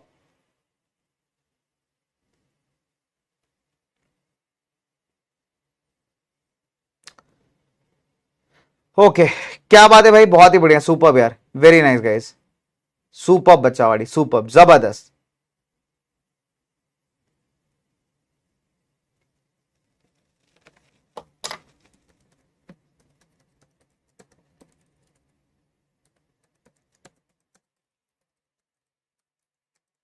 कर लिया क्वेश्चन? चलिए, वेरी नाइस बच्चों।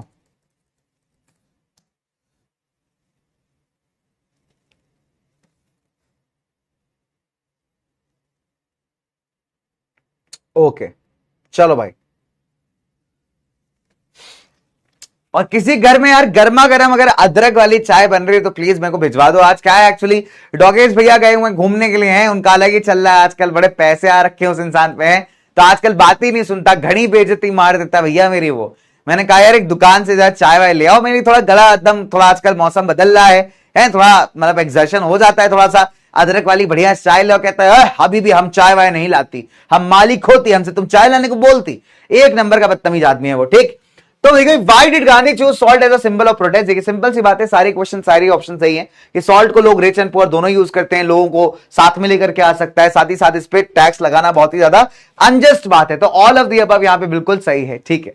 चलिए, तो यार किसी के घर में अगर अदरक वाली बढ़िया स्ट्रॉन्ग चाय बन रही हो तो बता देना, बिल्कुल मतलब समझ रहे तुम, हाँ तो मतलब पी लेंगे, साथ में बिस्किट मिल जाएंगे, नमकीन होंगे तो और अच्छा लगेगा, थोड़ा बहुत है बिस्किट नमकीन चलेगा, हमको खा लेते, कोई दिक्कत नहीं, शर्म नहीं है, मैं एकदम समझ रहे हो। देखो मैं अगर एक एक टिप बताऊं तुमको, देखो बहुत बढ़िया टिप बताता हूं। मान लो कभी तुम किसी अपने पेरेंट्स के साथ जाओ, किसी मतलब घर जाओ किसी है, और सामने वाला तुमको लाके ऐसे नाश्ता वाश्ता रखे ना, मतलब बिस्किट बिस्किट रखे, समोसा मोसा, तो शर्माना नहीं, खा लेना बेटा। देखो क्या है, तुम शर्माओगे नहीं खाओगे तो भैया तो भी वो यूज ही होगा, खुद ही खा जाएंगे, ये भी हो जाएगा कि नाश्ता रखा तुमने खाया नहीं, अब रख ही रहे हैं तो खा लेना, क्या टेंशन है।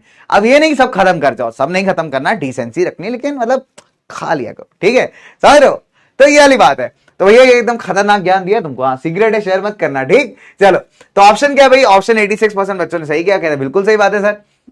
दिव्यांकर पति जी, पीपी पटेल, खालिद, कार्तिक, अर्चना, भूपेश, रोमोन, हिमांशु, भाग्या, फॉर्च्यून वाला, क्या बात है, वेरी नाइस।